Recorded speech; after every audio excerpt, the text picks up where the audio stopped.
Amici bellini, anticipiamo perché sto sentendo delle cose impossibili.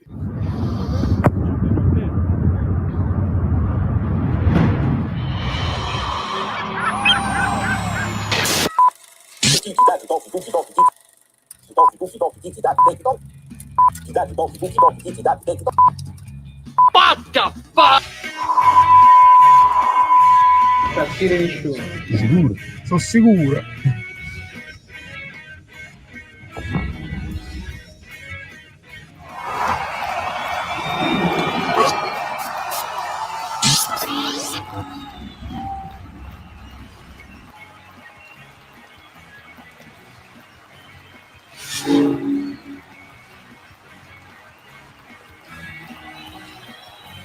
Allora, devo eliminare questo file perché altrimenti non lo possiamo far vedere. Perché sto leggendo cose che voi umani proprio non ne avete idea. Benvenuti, bentornati. Il Napoli vince, non convince, diciamolo subito, perché è importante e perché ho sentito Conte. È brutto per me quando sto, insomma, dall'altra parte dell'oceano, quando si gioca alle 6:30 del mattino, però c'è un vantaggio, che non dobbiamo andare a live subito dopo, possiamo calmarci un attimo, non si va a live a caldo, a tiepido si può analizzare la partita con tutta calma e posso anche sentire le parole di Conte in conferenza, che sono fondamentali, e Conte mette in chiaro delle cose e secondo me lo fa molto bene. Mi risulta anche nervoso in certe risposte, però ne parliamo. Voi adesso mi incalzate e ne parliamo. Poi c'è la questione arbitrale, che è importantissima, perché ragazzi si decidono, lo vediamo, lo abbiamo visto oggi, si decidono le partite, ci sono le partite bloccate dove si decidono così e non c'è niente da fare.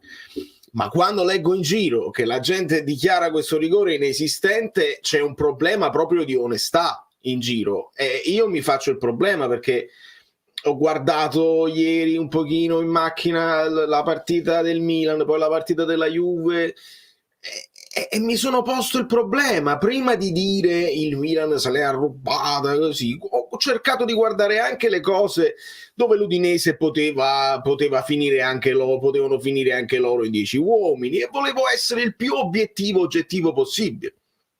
Per l'Udinese c'era anche un paio di rigori che ho visto, quindi si doveva arrivare prima con la situazione del fuorigioco da decidere così. Però io voglio prenderli tutti. Quando io faccio il mio video va rivista, io prendo tutti gli episodi, ve ne sarete accorti anche quando si parlava della Juve, facevo vedere la manina con Seisao, ma facevo vedere anche altre cose pro Juve che non erano state chiamate.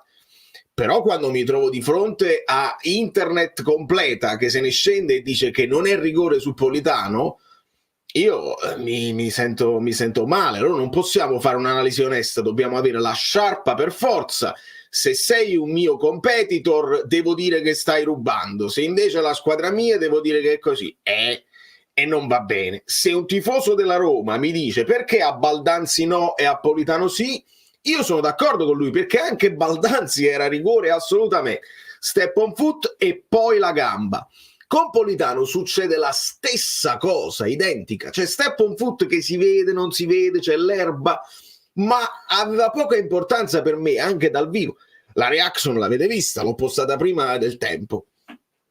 Dopo lo step on foot c'è comunque ginocchio contro ginocchio e lo blocca e lo fa cadere.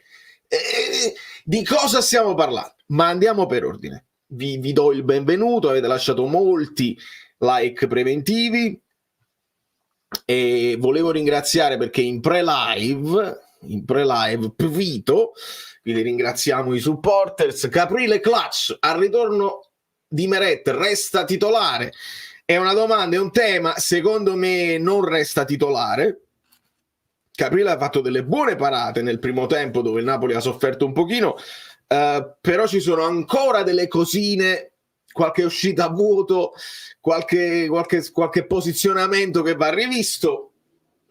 bene quando per esempio esce su un calcio d'angolo e la blocca, sul cross morbido, là mi piace molto. Alcune respinte sono sempre un pochino pericolose e un paio di uscite un pochino dove il telecronista Panamà dice dove va? Dove sta andando Capri? Quindi questo è un tema, secondo me rientra Meret. E poi voglio sempre ringraziare Valeria. Politano ha spostato la palla e il difensore arriva in ritardo, nettissimo. Chi lo nega è perché lo vuole qualificare soft, che non è. Assolutamente. È un contatto falloso. Andava vinta e si è vinto. Pochi cazzi. Perché poi c'era pure Spalletti in tribuna. Assolutamente. Pochi cazzi, cortomuso, queste partite così. Conte l'aveva descritta bene e ragazzi con la storia non si scherza. È un campo difficile. Napoli ha vinto solo 2 volte nella sua storia. Ci sono 5 vittorie dell'Empoli nella loro storia. Questa è una cosa vera purtroppo. E Conte si interroga in conferenza e dice io devo capire bene, devo studiarmela bene questa cosa, perché erano così nervosi, la squadra era così nervosa nel primo tempo. Era perché siamo prima in classifica e dobbiamo difendere questo primo in classifica e ci fa essere nervosi, oppure perché proprio il campo difficilissimo, l'Empoli che comunque si sta comportando bene quest'anno nelle prime giornate. Devo studiarmi bene questa cosa perché non va bene. Bene, il mio commento è bene che stavolta male il primo tempo ma bene il secondo, meglio il secondo, nel senso che vediamo l'impatto di Conte, rientri nello spogliatoio, benvenuto, vabbè Francesco, bentornato, rientri nello spogliatoio, Conte dice le cose che deve dire, rimette le situazioni un pochino nel loro binario e quindi vediamo l'impatto di Conte sulla partita. Malissimo per esempio quando invece era col Verona e il secondo tempo proprio che il Napoli si squaglia e lì Conte non la poteva proprio accettare. Quindi l'impatto di Conte e l'impatto di Conte anche sulle sostituzioni e ne parleremo. Giuseppe Marisca nel gruppo Telegram, ricordo a tutti gli abbonati che magari sono nuovi o quelli che ritornano, quelli che ci sono già, di contattarmi in privato così vi aggiungo al gruppo Telegram. Leggo un po' troppo rosicamento in giro, hai ragione Nicola, è qualcosa di inspiegabile. Con il Lecce partita importante, pre-Inter Juve. Ah sì, perché contemporaneamente ci sarà Inter Juve e dobbiamo capire se il Lecce, qua molti lo stanno dicendo, se il Lecce cambierà allenatore, perché hanno preso una scoppola importante oggi con il nostro Palladino, bellissimo, un uomo bellissimo, 6 gol in trasferta, mica male la Fiorentina, e quindi vediamo se il Lecce fa l'avvicendamento, vediamo un pochino, ricordiamo che arriva la partita con Lecce e subito dopo ci sarà il Milan, quindi bisognerà ragionare anche su questo. Vi abbraccio e vi bacio, vado a recuperare tutti i vostri messaggi, voi potete lasciare i like, perché ne avete lasciati molti in pre, io vi ringrazio, però abbiamo anticipato, quindi avendo anticipato qualcuno ancora non c'è, 200, arriviamo a 200, alla grande, scusate. Io mi sono svegliato da poco, Sono in Giappone per qualche mese per motivi di studio. Stasera un localino marcissimo a Kyoto, frequentato solo da giovani giapponesi, tutti si stavano vedendo Napoli con una B. Che bellezza, Euro! Alla grande, porta la voce di noi tifosi. L'espulsione di Gallo, certo, io non l'ho vista, quindi non so com'è andata, però anche lì, se ci sono cose arbitrali strane, fatemele sapere e ne parliamo. Che intendi per così tardi, Andre? Invece io l'ho fatta un po' più presto. Io quando faccio la pre-live, io lo scrivo l'orario, ho anticipato un pochino. Tu, se mi dici così tardi, nel senso che la live subito dopo la partita, sì, però dovevo un attimo sciacquarmi la faccia e dare un senso alla mia mattina, perché era troppo presto, e allora ho pensato facciamo finire gli altri 2 turni con l'Atalanta e con la Fiorentina e poi andavamo live. Ho anticipato di qualche minuto e quindi bene così. Se fai capire all'Italia che Politano è un quinto, gli avversari che fanno? Allora, se fai capire all'Italia che Politano è un quinto, gli avversari che fanno? Non lo so se Ale significa vale, se stai chiedendo a me. Oramai è così, le formazioni, il Napoli la continua a scrivere 4-3-3. Sappiamo che non è così, perché in fase offensiva abbiamo McTominay molto avanti, in fase difensiva si abbassano tutti con Politano che diventa un quinto.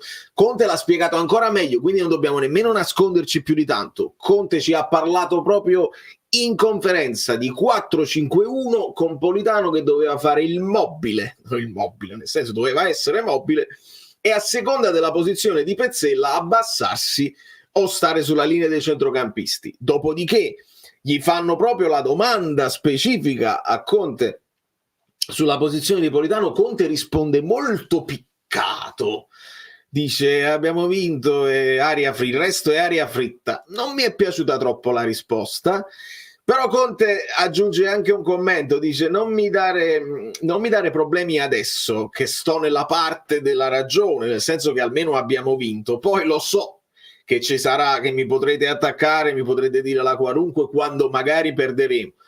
Però Conte devi capirlo che noi non siamo abituati a questo Napoli così attendista, così schiacciato, che aspetta qualunque avversario, aspetti il Monza, aspetti il Como, aspettare la Juve ci può stare, aspettare anche l'Empoli, insomma ci dobbiamo un pochino abituare. Stanno arrivando i risultati molto bene, però non siamo abituati, quindi è normale che ti arrivano delle domande anche del genere e tu puoi rispondere anche tranquillo, perché ho capito qual è il problema.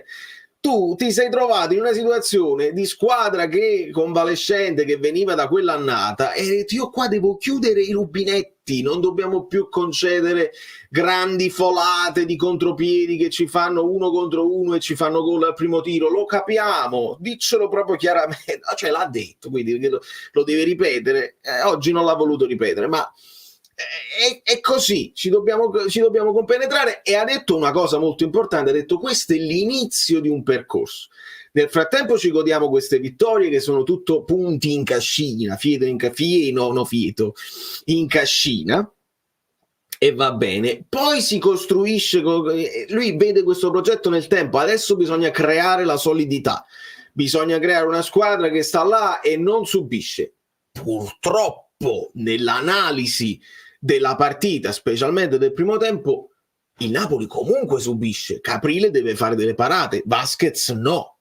Quindi questo noi diciamo a Conte, va benissimo essere un po' più guardinghi, ma comunque stai subendo qualcosa. Conte però ci aggiunge, dice io non sono soddisfatto del primo tempo, quindi io sono tranquillo, perché se Conte non è soddisfatto del primo tempo vuol dire che anche a difendersi, anche ad attendere l'avversario si può far meglio, ci possono essere distanze più brevi, ci possono essere più duelli vinti, e quindi il fatto che Conte non abbia apprezzato il primo tempo mi fa stare un po' più tranquillo. Poi è chiaro che bisogna fare qualcosa in più, perché non me lo immagino il Napoli vincere tutte le partite 1-0, anche per le questioni insomma del punto a punto arbitrali che a un certo punto potrebbero capitare. Ragazzi, il rigore è netto, altrimenti non ce lo davano. Andate proprio tranquilli su questo. Allora, leggo altri messaggi, state andando proprio forte e quindi vediamo un pochino. Buonasera, non so se stai visionando, ma un certo Dracusin non gioca un minuto in Premier, un'eventuale cessione di come Genesis non mi... bella, no, non stavo seguendo Dracusin, assolutamente, sto seguendo che Elmas sta giocando poco e ogni tanto riesce la notizia. Ci sono parecchie cose che si potrebbero fare, non parecchie, ma insomma ci sono 2 o 3 cose che a gennaio si potrebbero fare. Conte oggi di nuovo in conferenza, quindi che bello a poter aspettare e parlare con cognizione di causa con Conte, che ha ripetuto di nuovo io nel progetto la rosa migliore, aumentiamo la panchina, e quindi continua a parlare di mercato e vuole migliorare molto di più. Non è soddisfatto al 100%, come ci sta, perché ci sono delle fasi. Signori, purtroppo tu mi parli di Dragosi, va benissimo, se fosse mancato Buongiorno al posto di Lobotka sarebbe stato un gran problema, lo sappiamo e lo sa anche Conte, quindi bene, però ci dobbiamo porre un problema anche con Spinazzola, purtroppo, e io ero contento dell'acquisto di Spinazzola, ma sta dimostrando di non reggere la partita, non la regge, gioca titolare perché Olivera, il viaggio e tutto, però non la regge bene e non sta performando, e quindi tu hai deciso di fare fuori Mario Rui, va bene, però qualcosina là si deve fare. Olivera, sapete che io sono molto attento sulle prestazioni di Olivera e Mazzocchi, Olivera è entrato bene e ha fatto 2 o 3 cose ottime nel finale della partita, quindi molto bene. Là si può fare qualcosina, come si può fare qualcosina in difesa, specialmente se Marin alla fine non convince Conte fino in fondo. Se lo convince, se cresce Marin in questo anno, tu puoi sperare che invece di affidarti a Juan Jesus, se si fa male uno o se viene il mal di testa o il mal di pancia a un altro, tu puoi utilizzare Rafa Marin. Altrimenti, certo, Draghi, però non so quanto prende di stipendio, non so se loro lo vogliono cedere in prestito. Si dà un po' di tempo al primo anno, insomma, di un acquisto, 1 anno e mezzo, vediamo. Spinazzola è un problema e non gioca nemmeno in nazionale. Ho sentito parlare di Chilwell del Chelsea, cioè lo Spinazzola inglese, ma magari l'effetto Premier. Sì, l'effetto Premier, nel senso che giocatori che performano così e così in Premier possono poi andare più che bene in Italia. Questo ci sta tutto, ci sta assolutamente tutto. Con tutto il rispetto per Gilmour, che di sicuro crescerà nel corso della stagione, ma oggi abbiamo capito l'importanza in mediano e non solo di Lupo. In mediana e non solo, giusto Massimo? Non c'era bisogno di oggi per capirlo. Magari qualcun altro avrà capito, se ce ne fosse bisogno ancora, di quanto lavoro fa Lobotka, anche di fase difensiva, di testa alta, di farsi vedere. Gilmour ha fatto una partita un po' nervosa, all'inizio l'ha sentita secondo me, diciamo l'esordio dal primo minuto, e poi anche Conte lo ha detto in crescendo, si è aggiustato un pochino. Sì, è fondamentale. Che percentuale di forma in questo momento Lukaku? Se ne è scesa di nuovo, cioè se la percentuale di forma era intorno ai 60-70%, oggi vogliamo parlare di percentuale di forma. Non lo so se è più una questione di percentuale di forma, perché Lukaku non è andato in nazionale, Lukaku è rimasto a casa ad allenarsi, quindi dovrebbe stare fresco e tosto. Ora non lo so se ancora dopo, quando siamo quasi a novembre, se tu l'hai comprato, anche se l'hai comprato nel finale, magari non ha fatto una preparazione tosta d'estate, quindi deve mettersi al passo, però credo che oramai si sia messo al passo. Probabilmente Lukaku questo va anche imboccato meglio. Io la partita con il Cagliari ricordo che lo trovavamo sempre, e può essere che Lukaku sta meno in forma della partita con Cagliari, si fa la lotta con il suo dirimpettaio, con il suo marcatore, si tiene addosso un avversario o 2 e intorno devono succedere delle cose. 1, lo dobbiamo servire meglio. 2, può essere che questo è perché l'età avanza e magari più di questo non ti può dare. In alcune partite si gira e dà quella palla, anche se non fa una grande partita, ma tra gol, assist diventa comunque decisivo. Oggi purtroppo no.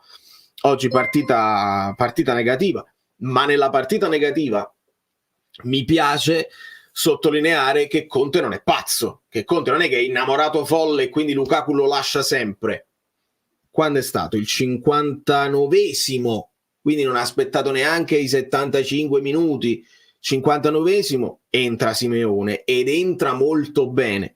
Quindi vediamo in questo momento, è chiaro, ci aspettiamo di più, specialmente proprio in questa settimana dove Osimhen ha fatto quel gol.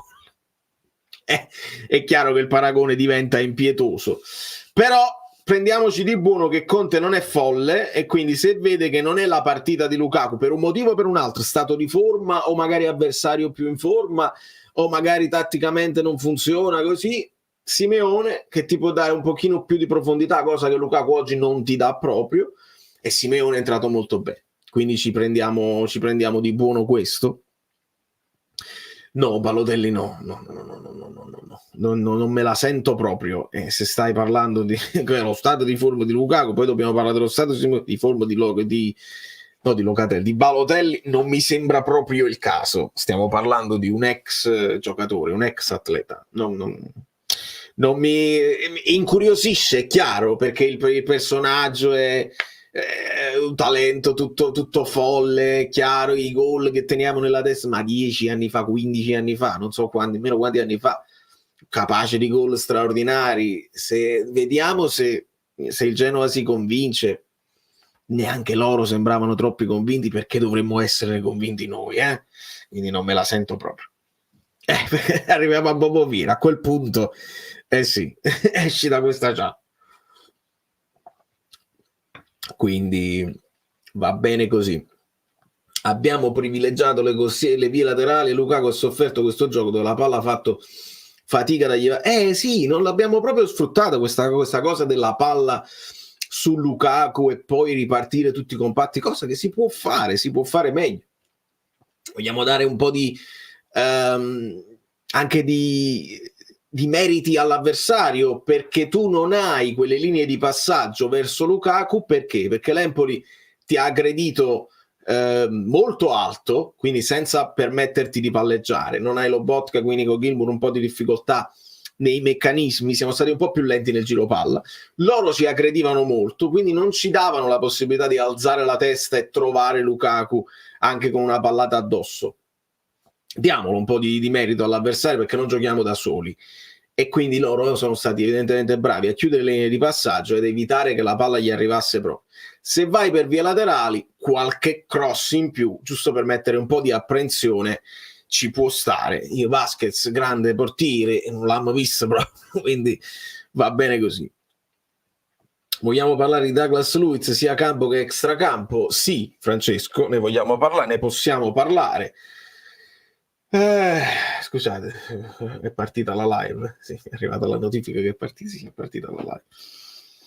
Extracampo, è stato svaligiato qualsiasi cosa nella casa di Torre Gaveta di Douglas Luiz. Perché? Perché succedono solo a Napoli certe cose, e si aggiunge a una collezione. Adesso, visto che io ho fatto il recap di tutte le volte, di tutti i giocatori che è successo, mi stanno mandando in privato tutta una serie di notizie che non necessariamente sto vedendo fare il giro del mondo sulle prime pagine dei giornali. Lo diciamo, anche Douglas Luiz è stato svaligiato. Abbiamo letto un altro sfogo di Alba Parietti, un altro sfogo a Milano di non so chi, che pure io, purtroppo i personaggi che sono famosi in Italia non sono famosi per me, la pop culture non ci sto dietro, però tanti di loro stanno parlando tutti i giorni ce n'è uno, me ne arriva uno su Milano e aggiungiamo un altro su Torino. E poi a livello di campo, io la partita della Juve l'ho intravista sul cellulare, quindi non ve ne potrei parlare. Posso rivederlo però, perché mi interessa il giocatore da Douglas Luiz, perché ce l'ho a Fantacalcio e vorrei sapere se è una questione di posizione in campo o se altro. Di sicuro abbiamo visto un'altra scazzottata, perché se non lo fa Gatti lo fa lui, e altri discorsi dove invece dicevi ma quando mai è stato il gomito, e quindi esatto, Alberto, poteva succedere ovunque, invece succede ovunque. Come stiamo vedendo, succede esattamente ovunque, dappertutto, come a New York, come a Torino, come a Sassari. No, perché devo mettere in mezzo Sassari così? La prima città che mi è venuta in mente. Succede ovunque, più la città è metropoli, più succede, e più sei famoso e più si viene a sapere. Se non sei famoso ti succede lo stesso, ma nessuno lo viene a sapere, perché il tuo sfogo lo leggono 5 amici tuoi. E invece se succede a uno pesante a livello mediatico, si viene a sapere. Però poi la differenza è come si sottolinea, i soliti napoletani oppure no. Vediamo, perché non lo sto leggendo in giro. Ricordiamo che è stato Conte a dire che ha messo a posto alcune cose tatticamente, magari Lukaku semplicemente non era adatto a questa partita tatticamente. Non diamo giudizi, alla fine 8 partite sono.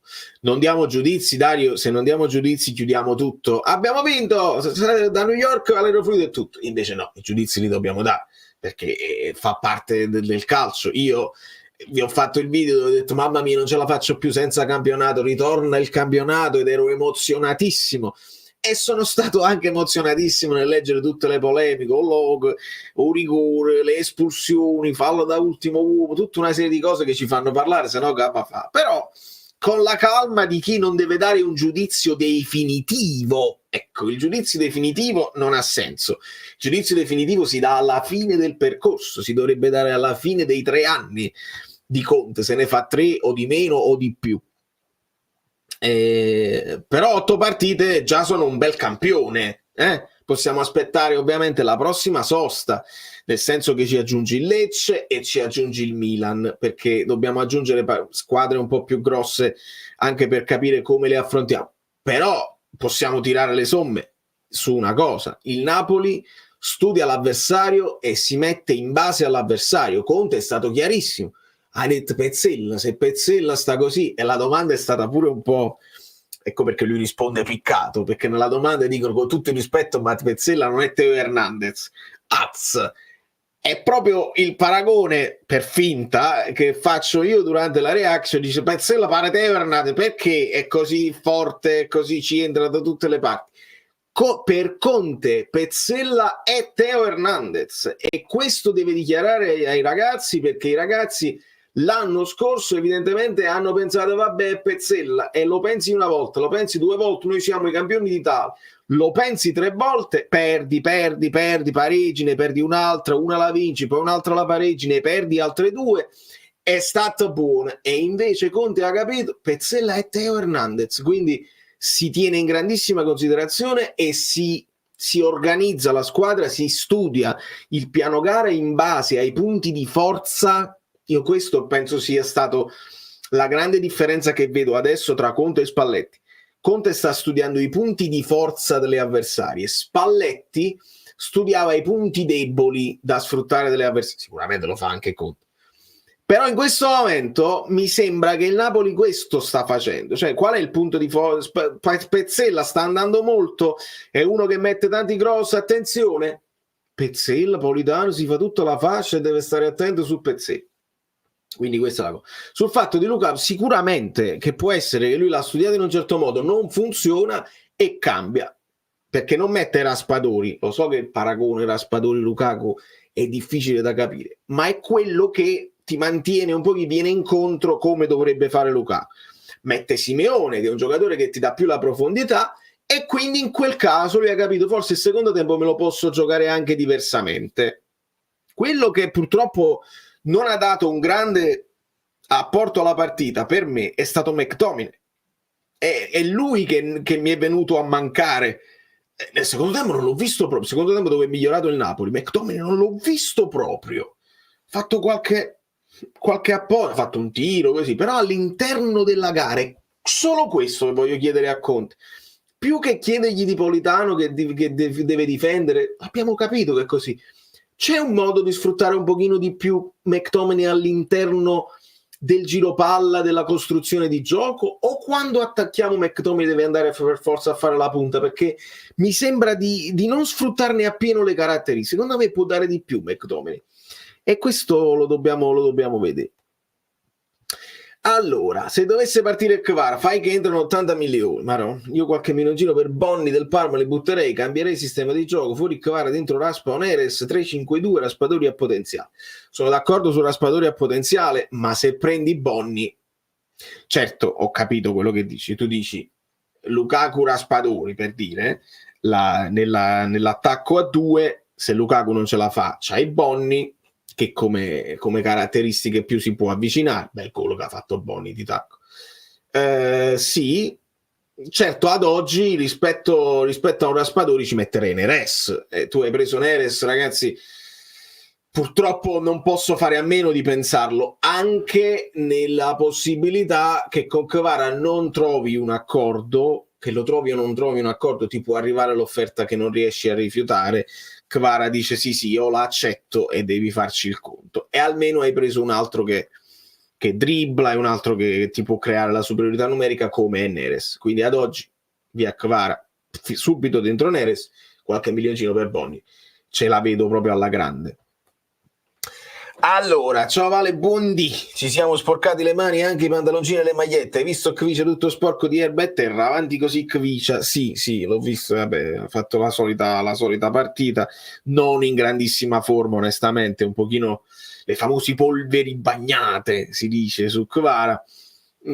Conte mi sembra che abbia risposto bene, nel senso ha detto la prestazione di Kvara, come tutto il resto della squadra, non mi ha convinto nel primo tempo. Poi ci aggiungiamo che, essendo stato sostituito Lukaku, Kvara si va a prendere il pallone, decide lui di prendersi la responsabilità con grande freddezza. Lui sta facendo questa rincorsa diversa dove si ferma un attimo, frena la rincorsa e aspetta di vedere dove va il portiere, e quindi la mette centrale, credo dopo aver visto già il portiere essersi buttato sulla sua destra. Se vuoi tirare centrale, io sempre consiglio di tirarlo un po' più alto, perché coi piedi i portieri possono poi toccarla lo stesso. Però non è stato un rigore tirato forte centrale, è stato un rigore di attesa, spiazzare e poi metterla dall'altra parte in sicurezza. Quindi molto bene che Kvara, nonostante si vuole dire che non sta in grande forma, tutto quello che vuoi tu, siamo arrivati a 4 gol, è il miglior giocatore del mese, e quindi io me lo tengo stretto finché ce l'ho, me lo tengo stretto. Anche Gilmour non bene il primo tempo, non benissimo, io non direi male, però la differenza, fai la differenza negli occhi ai Lobot, che la differenza si vede. Un pochino lui ha sofferto, secondo me, l'impatto con la gara. Allora, tra l'altro oggi l'altra giocata stupenda, il ritmo di Samba, sì, ne ha superati tantissimi, e poi il tiro gli è stato ribattuto, però si è fatto una bella discesa con tanti dribbling. Neres è imprevedibile ad oggi. Kvara non dico che se lo sono imparato, perché ti può imparare quello che vuoi, se lo fai ad alta velocità Kvara ti frega lo stesso. Però Neres addirittura sulla fascia col suo piede preferito, quindi Neres a sinistra ancora non sai che farà, andrà al cross, proverà il tiro a incrociare, ti scarta di nuovo, e Neres rappresenta un po' una novità, è bene sfruttarlo. Ma con questo Caprile cosa starà pensando Meret? Credo che sta pensando che comunque gioca lui. Ragazzi, Caprile ha fatto delle buone parate, ma anche dei momenti in cui secondo me Conte non sta tranquillissimo, quindi io credo che Caprile bene, nel senso che si porta a casa un altro clean sheet, va benissimo, però mettetevi l'anima in pace che torna Meret, e speriamo che torni molto bene. Non dimentichiamo la partita che fa Meret, credo fosse col Cagliari, dove noi vinciamo 4-0, però il Meret fa delle parate incredibili e ci tiene in piedi. Non ce la dimentichiamo, perché poi non è nemmeno giusto nei confronti del ragazzo. Ciao Vale, sono sincero, Kvara nel primo anno era da Manchester City, questo invece è solo un buon giocatore. Secondo te dove sta la quadra? No, ma non me la sento, non è così. Kvara, se va al Manchester City, è un giocatore da Manchester City. Kvara, se sta nel Napoli, è un giocatore da Napoli. Kvara, se va al Real Madrid, è un giocatore da Real Madrid. Se va al Paris Saint-Germain, è un giocatore da Paris Saint-Germain. La sua crescita la farà a seconda poi della squadra in cui andrà, e si parametrerà rispetto ai compagni che avrà, perché signori, i compagni che avrà, non possiamo dimenticare che non è un giocatore che, se tu lo lasci da solo, isolato, lui deve per forza puntare l'avversario, una volta ci riesce, una volta no. Poi andiamo a vedere le statistiche, magari è il quinto miglior dribblatore dell'Europa in questo momento, non ho sotto mano le statistiche, ma comunque fa la differenza nel suo ruolo. Se lo accompagna un Mario Rui, allora si possono creare, se lo accompagna un Zielinski, lì si creano catene, triangoli, possibilità, e allora si dividono anche le marcature. Se rimane da solo, perché Spinazzola non ti dà nessun apporto, Oliveira resta più bloccato, Zielinski non c'è più e McTominay va a fare la punta, quindi non vade a dialogare insieme, Kvara resta da solo, e quindi dobbiamo aspettarci sempre la grande giocata di Kvara. Non è così che funziona. Quando poi andrà in un'altra squadra vedremo di cosa è capace Kvara. Per me non c'è il dover dire Manchester City o giocatore normale. È un grande giocatore, ancora molto giovane, che purtroppo ha gioca in una nazionale scarsa. Se giocasse in una nazionale più forte gli vedremo fare delle cose anche con una nazionale diverse, ma ce lo dobbiamo godere finché ce l'abbiamo. Vi mancherà quando, come le storie d'amore, no? Vi mancherà quando ci lascerà. Allora, abbiamo la stessa differenza reti della Juve, dato interessante sì. Quindi abbiamo più gol fatti, credo, perché la Juve in campionato non segna tanto. Andiamo a vedere. Nel frattempo penso sia cominciata Cagliari-Torino e fatemi sapere di Vlasic. Ho degli interessi personali su Vlasic. Andiamo a vedere. Napoli gol fatti 15 e gol fatti Juve 11. Esatto, perché loro hanno subito solo un gol, quindi più 10 entrambe. È un bel dato, sicuramente un bel dato interessante. È stato bene rispondere, non farci inglobare insomma dalla classifica, stare là è meglio. Poi Conte capirà come tranquillizzare i ragazzi e non farli sentire l'aria rarefatta della testa della classifica. È meglio stare più avanti possibili, credetemi. Se anche lui ambisce a squadre più blasonate sarà giusto rimpiangerlo e lasciarlo andare, ma sono d'accordo, è così che va. Se poi la squadra più blasonata è il Napoli, ricordate che lui è venuto e ha subito vinto, è stato decisivo e ha subito vinto, quindi non ha nemmeno quella cosa di dire voglio vincere con il Napoli. Ha vinto con il Napoli, quindi sarebbe anche giusto per lui dire ok, ho vinto, sono arrivato a Napoli, ho vinto subito. Poi ho avuto un anno così e così, dove secondo me comunque tra i pochi che si è salvato nell'anno terribile, adesso comunque si sta comportando molto bene. Avrebbe tanto senso, e lo sapete, lo dico con il dolore nel cuore, perderlo mi farebbe malissimo, però avrebbe tanto senso anche per la sua carriera dire fammi vedere, fammi affacciare in un altro campionato, magari in Premier, magari da qualche altra parte, dove si giocano per possibilità, per storia, per blasone, per DNA, un po' più di possibilità anche di Champions League, perché poi tutti i giovani giocatori a quello ambiscono, specialmente quando non possono ambire a tanto con la loro nazionale. Questo è un problema che se lo pongono secondo me dei giocatori. Soffriamo il pressing avversario perché non riusciamo sempre a uscirne con la precisione dei passaggi.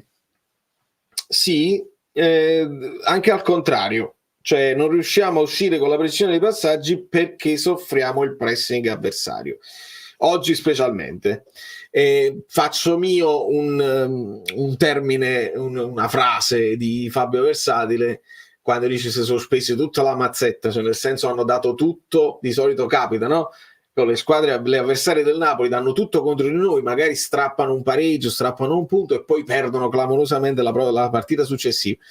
Credo che l'Empoli abbia speso tanto della sua mazzetta nel primo tempo, pressing aggressivo, e cercavano magari avrebbero meritato forse di passare in vantaggio per quanto fatto nel primo tempo, però non l'hanno fatto e quindi poi hanno pagato un pochino, sono abbassati un pochino fisicamente, non riuscivano a essere più così feroci nel pressing addosso a noi. Noi ci siamo sistemati un po' meglio, abbiamo anche cambiato un po' atteggiamento e quindi il secondo tempo è stato un po' più tranquillo. Il primo tempo abbiamo rischiato tanto.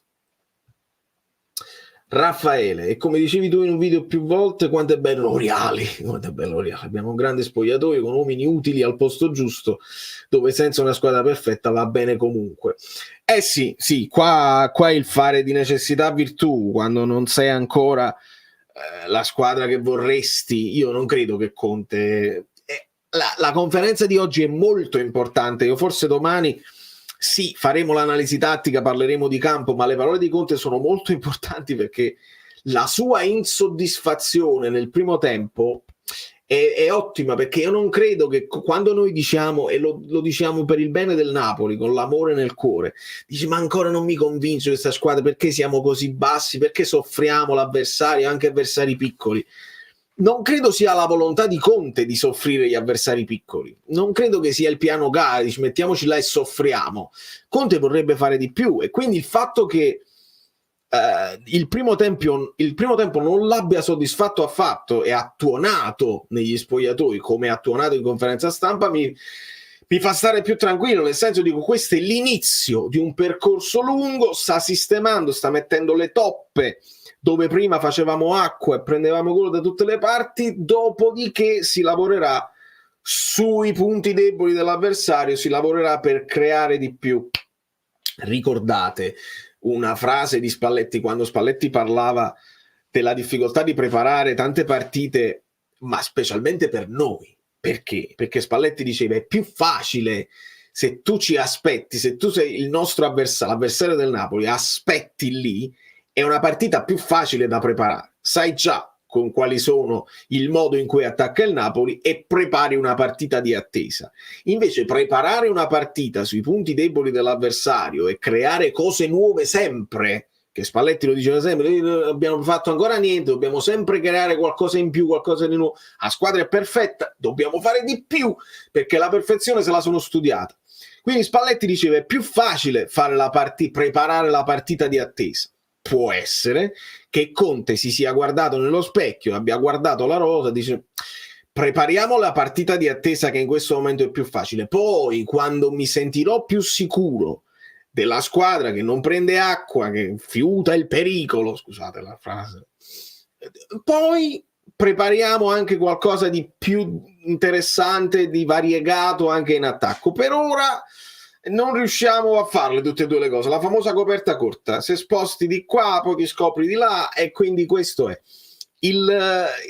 ha dato priorità alla solidità e non puoi dargli torto, perché venivamo dall'anno in cui venivamo. Allora, questa partita l'abbiamo vinta tra Di Maro e Castel di Sangro. Boh, che cosa intendi? Cioè, nel senso, in preparazione, cioè come le prepari le partite? Fammi capire, Francesco, che questa volta non ti ho capito. Non voglio risponderti su una cosa che magari intendi tutt'altro. Non credi che le combinazioni in attacco funzionassero meglio col 3-4-3? Secondo me con Di Lorenzo terzo in difesa, capace di fare qualche gol in più e Kvara libero, poteva essere la strada. Poi però perdi McTominay. Sì, perdi McTominay, a meno che non lo fai, sì, è come dove lo metti. Hai ragione.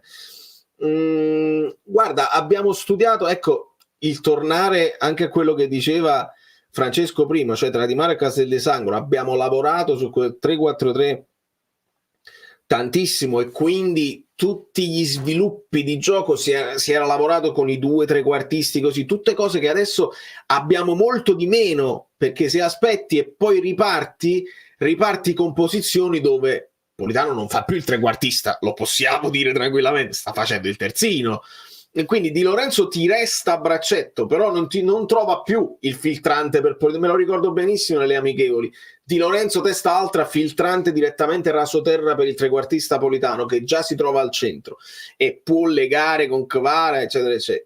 Tutto quello che abbiamo studiato col 3-4-3 era però anche senza Lukaku, e allora lo sviluppo è ancora diverso. Secondo me si può fare di meglio anche con questo modulo qui, perché uno come McTominay, se ce l'hai, lo fa giocare, togli lo sposti Mazzocchi in panchina e aumenti il livello almeno dell'internazionale. Non vogliamo parlare nemmeno tecnicamente, ma il livello di esperienza, di internazionalità, di spessore proprio nei confronti dell'avversario. Secondo me questo è successo. Allora, migliore in campo il primo tempo Ale, mastino della difesa. Forza Ale, sei il miglior difensore della Serie A.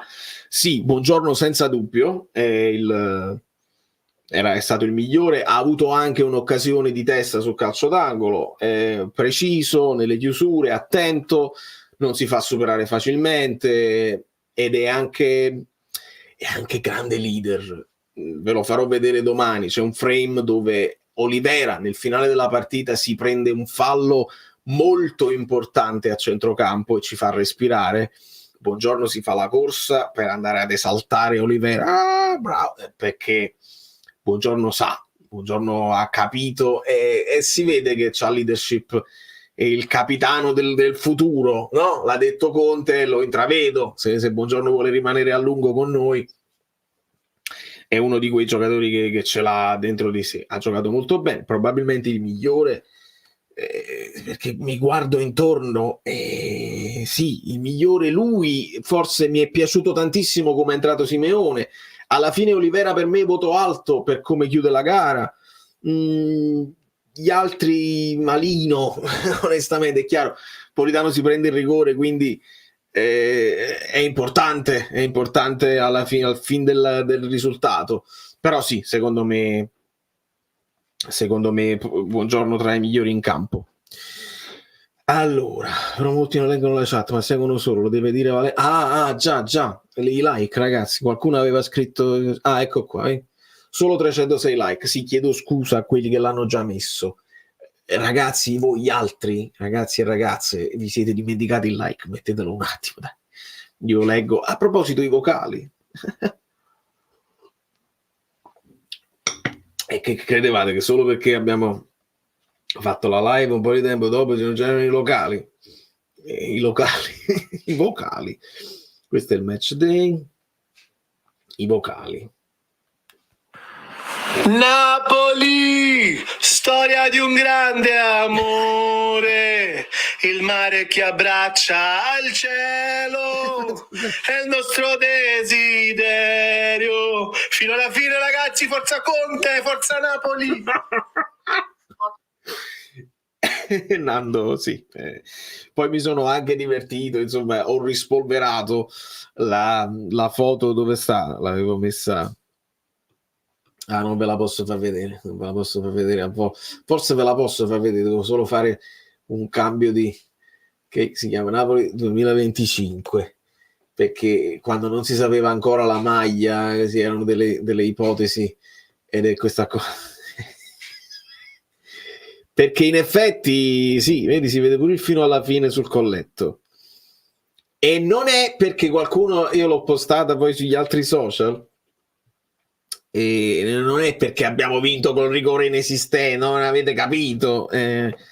L'ho postata per il cortomuso, per una squadra che vince ma non convince, che era una classica di alcune partite della Juve di qualche anno, e in teoria qualcuno lo sta dicendo anche di Motta, anche della squadra di Motta, che però idem, nel senso che anche la Juve, come il Napoli, sta ripartendo quasi da zero, grande mercato, cambio di mentalità, Motta a tenere il pallone, il paragone tra Motta e Allegri non ci sta affatto, perché Allegri stava lì ad aspettare, ecco perché questo è più Allegri che Motta, perché Allegri aspettava, poi il contropiede, magari ti faceva il gol e poi si metteva là comodo e così. Invece Motta vuole avere il pallino del gioco, vuole far girare il gioco, possesso palla. Poi quello che deve aumentare in Motta e nella nuova Juve è sicuramente fare più gol, creare più occasioni da gol, e questo di cui si possono lamentare i tifosi della Juve di adesso o gli allegriani vedovelli, nel senso che devono creare di più probabilmente. D'altra parte Empoli-Juve 0-0, quindi è lì che si possono accumulare le due cose, ma molto diverso in realtà se fai un approfondimento delle due situazioni tattiche, e così. Ma non era per il rigore, perché il rigore è netto e ce lo dovete dare, non esiste proprio. Andiamo alle non tiene ancora un fluido non c'è via. No, e Danny non hai capito manco. Ma tiene ancora un fluido non c'è via. Non ci capito niente, Danny. Lo tieni ancora il fluido, penso sia tua moglie, ve lo fai sapere voi in privato. State sereni. Ciao Vale, buonasera a tutti. Sì, il tempo deve sistemare le cose, magari sta giocando più prudente, ma che schifo. Io l'ho detto in tempi non sospetti, non mi piace questo modo di interpretare calcio, sarà pure fruttuoso, ma a me non piace. Cavara sembra solo, Lukaku sembra solo, è scarso, ma comunque sembra solo. Cioè, giocatori sottotono Gente però mi riferisco che non è stato in nazionale, come Lukaku, Politano, ma aspetta che andassero, cioè andavano a 300 all'ora. Vero. E invece niente da fare. Ma continua ad avere tanti punti interrogativi, vale? Tantissimi. Caprile migliore in campo, eh? Chi è migliore in campo? Aspetta. Ciao, Vale, buonasera. Continua ad avere tanti punti interrogativi, vale? Tantissimi. Caprile migliore in campo, eh? Capello. Ciao Vale. Aspetta, Lucio, adesso ti recupero. Se qualcuno ha capito che cosa ha detto nel finale, chi era il migliore in campo? Fatemi sapere. Nel frattempo leggo qua, da molti noto un certo accanimento di Politano e questo mi dispiace. Se gioca in questo modo è perché Conte lo chiede e per me lo fa bene. Comunque a gennaio servono subito Dicci e Terzino. Sono d'accordo, per non rischiare poi in difesa. Terzino, insisto, visto che Politano sta facendo questo lavoro, Terzino lo vorrei a sinistra perché Spinazzola non sta convincendo.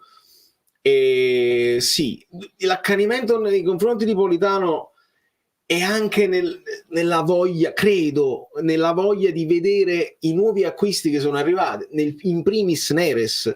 Adesso Conte ha spostato un pochino l'azione, nel senso che dice Neres se lo devi vedere lo vedi al posto di Kvara. Però quello che fa Politano non lo fanno gli altri, quindi lo devi accettare e così.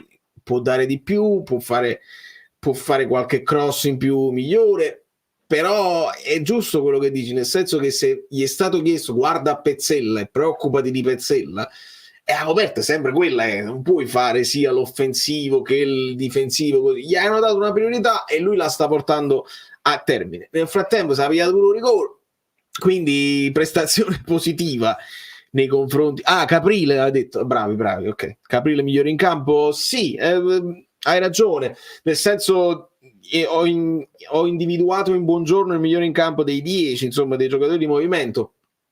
Caprile migliore in campo, sì, ci può stare perché nel primo tempo ci ha tenuto lui sicuramente in piedi. Bravi siete, cioè, tenete più orecchio di me, senza dubbio. Sabato con il Lecce, considerato che martedì gioca col Milan, non è il caso di usare qualche seconda linea? Lo sai come la penso? Non lo so se lo sai come la penso, caro Alessandro. Sì, sono d'accordo, non esagerato però, non snaturare, non fare una cosa tipo Palermo, perché Lecce, non Palermo, e va bene, cioè se tu mi metti Neres dal primo minuto al posto anche di Kvara, non mi lamento. Puoi far riposare un attimo Lukaku, non mi lamento. Devi far giocare ovviamente Gilmour, così in difesa ritorna magari Olivera, lì è quasi obbligato. Gli altri quelli sono, potresti far riposare Politano per mettere Mazzocchi, una scelta, ecco, quella è una scelta. Per il resto se mi fai qualche cambio in attacco sono d'accordo, non troppi perché non lo puoi fare, non c'hai un sostituto di Anghissà, non c'hai uno che fa il lavoro che chiedi a McTominay, questo non lo puoi fare. Però sì, quello che diceva Versatile è giusto, perché scusate. Quelli là che dovevano essere più in forma perché non sono partiti per la nazionale. Udina ancora Ucuril. Allora fammi capire se qualcuno ha risposto. Ucuril. Là non l'ha già capito. Là aspetto che Daniele me lo riscriva in privato. Comunque ragazzi, che noia questa faccenda della juventinizzazione. Che noia. E che noia anche questa faccenda del gioco di Conte, non mi piace.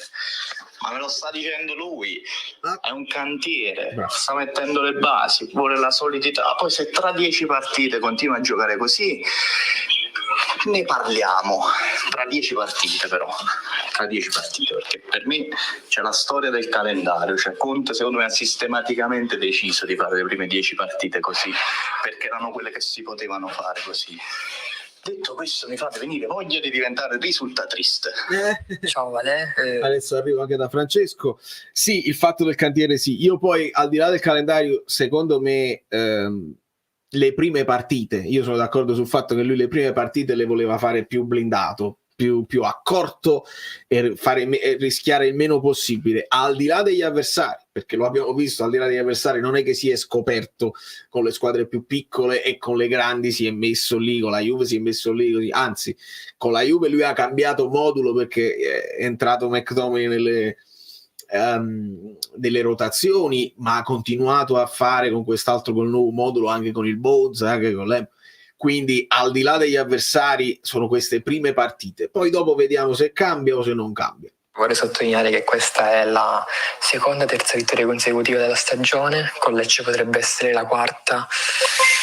Lecce, diciamo, la quarta dopo quasi 2 anni, sottolineiamo anche questa. Con Lecce sarà una partita tostissima per vari fattori, tra cui che anche con il Lecce in casa comunque, come con l'Empoli, abbiamo uno storico negativo. L'anno scorso 0-0, l'anno di Spalletti, quello dello scudetto, 1-1, poi se risaliamo a Gattuso in casa ci perdemmo 3-2, quello là con il famoso episodio di Milik, quindi partita tosta.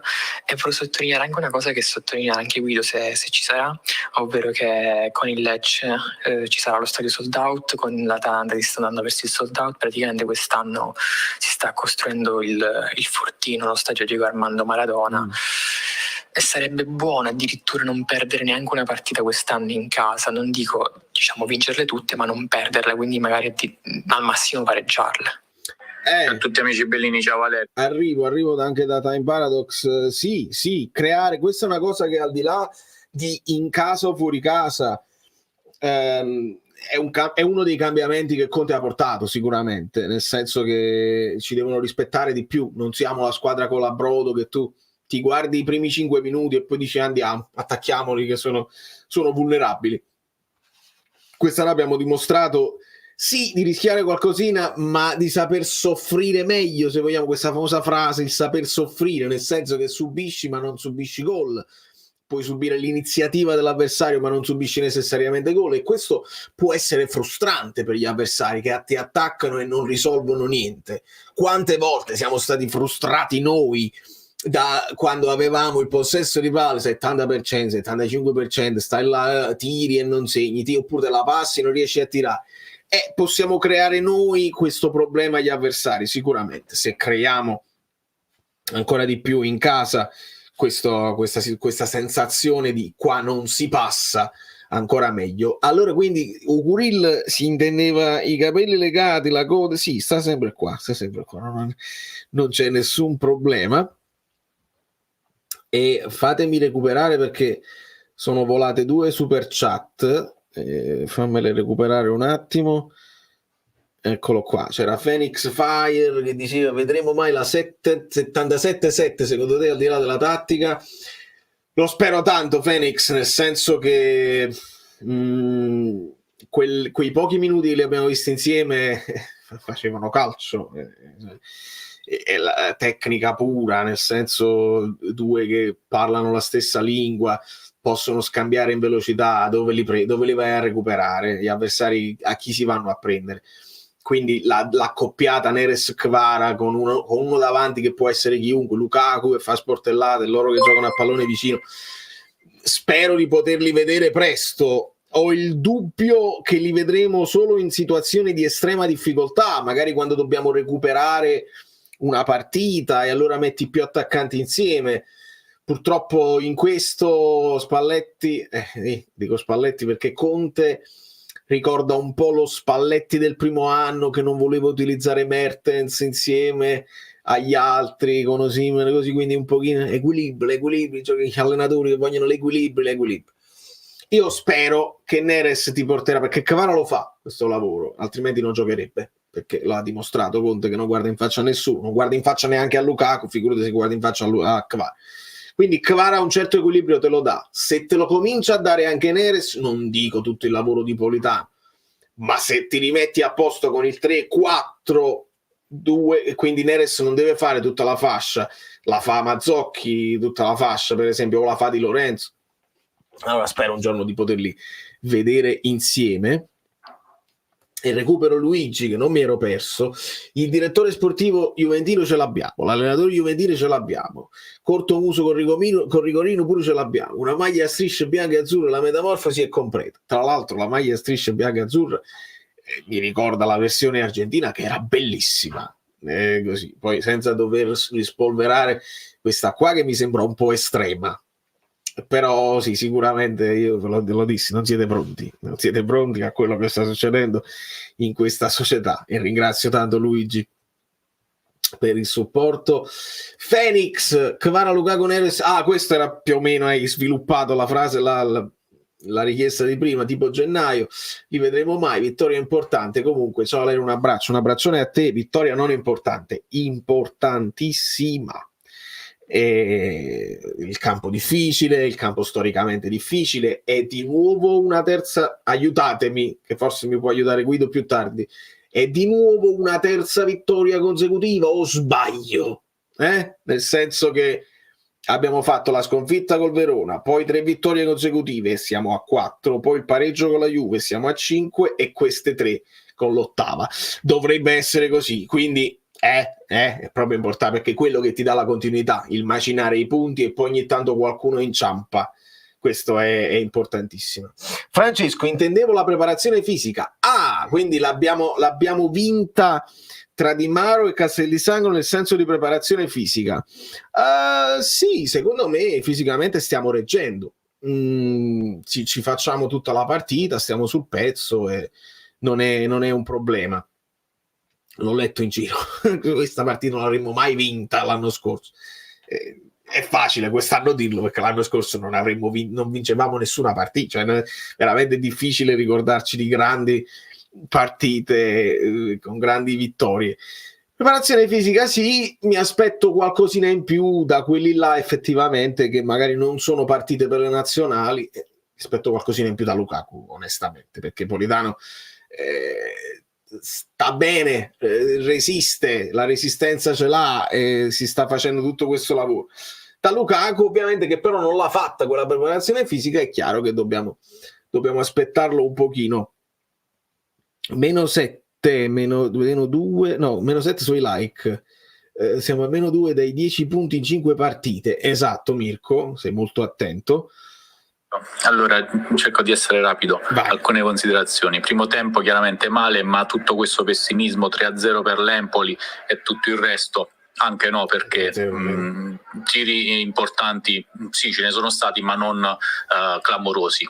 Per prendere gol Caprile deve dormire, stavano dormendo in 10, Caprile non stava dormendo, a parte una volta che è andato a cogliere i fiori su un'uscita dei pali. Il discorso che ci stiamo juventinizzando nel gioco, anche no, nel senso che gli anni in cui, a parte il primo anno che la squadra era molto mediocre in attacco alla Juve, poi c'erano dei signori giocatori che hanno anche dato spettacolo nella Juve. Quindi ci sono delle partite in cui si gioca male, l'approccio non è buono, soprattutto nelle partite delle 12:30, non ci dimentichiamo di questo. Terza considerazione, stiamo giocando con l'Empoli che ha battuto la Roma a Roma, e mi fermo qua. E poi insomma anche i vari 0-0 con la Juve, eccetera eccetera. Chi non like Juventino è, quindi chi non mette il like Juventino è, così ricordiamo a tutti che non siamo juventini. Ho visto dare rigorino alle strisciate per molto meno, ma senza dubbio, caro Gigino, il rigore non c'è. A proposito, io l'avevo preparato, signori, non scherziamo, non scherziamo proprio, perché poi ho capito quello che dicevano, nel senso che mi è arrivato poi all'orecchio che su DAZN si parlava di step on foot, e quando parli di step on foot poi qualcuno ha portato delle altre immagini dove lo step on foot non si vede, eccetera eccetera. Ho sentito anche il DS dell'Empoli che di fronte alle immagini, e io qua mamma mia, è proprio un coraggio da leone, le immagini fanno vedere anche lo step on foot, e questa è la cosa più clamorosa, perché io mi concentro sul ginocchio che va sulla coscia, ginocchio e ginocchio lo blocchi, poi Angiolini poi si gira e dice, si vede proprio che dice non l'ho preso, però l'ho preso, vabbè. Quindi questa è la prima cosa. Al di là dello step on foot c'è questo blocco ginocchio coscia ginocchio evidentissimo, quindi tremendo, ma lo step on foot c'è anche, quindi è step on foot e ginocchio. Come Baldanzi, se i tifosi della Roma si lamentano perché questo sì e il nostro no, hanno ragione. I tifosi della Roma si lamentassero, ma gli altri non si lamentassero, l'Empoli non si lamentasse, perché è nettissimo, è veramente nettissimo. Se poi volete negare l'evidenza, accomodatevi, negate l'evidenza, vuol dire che state soffrendo, spiegando, lottando.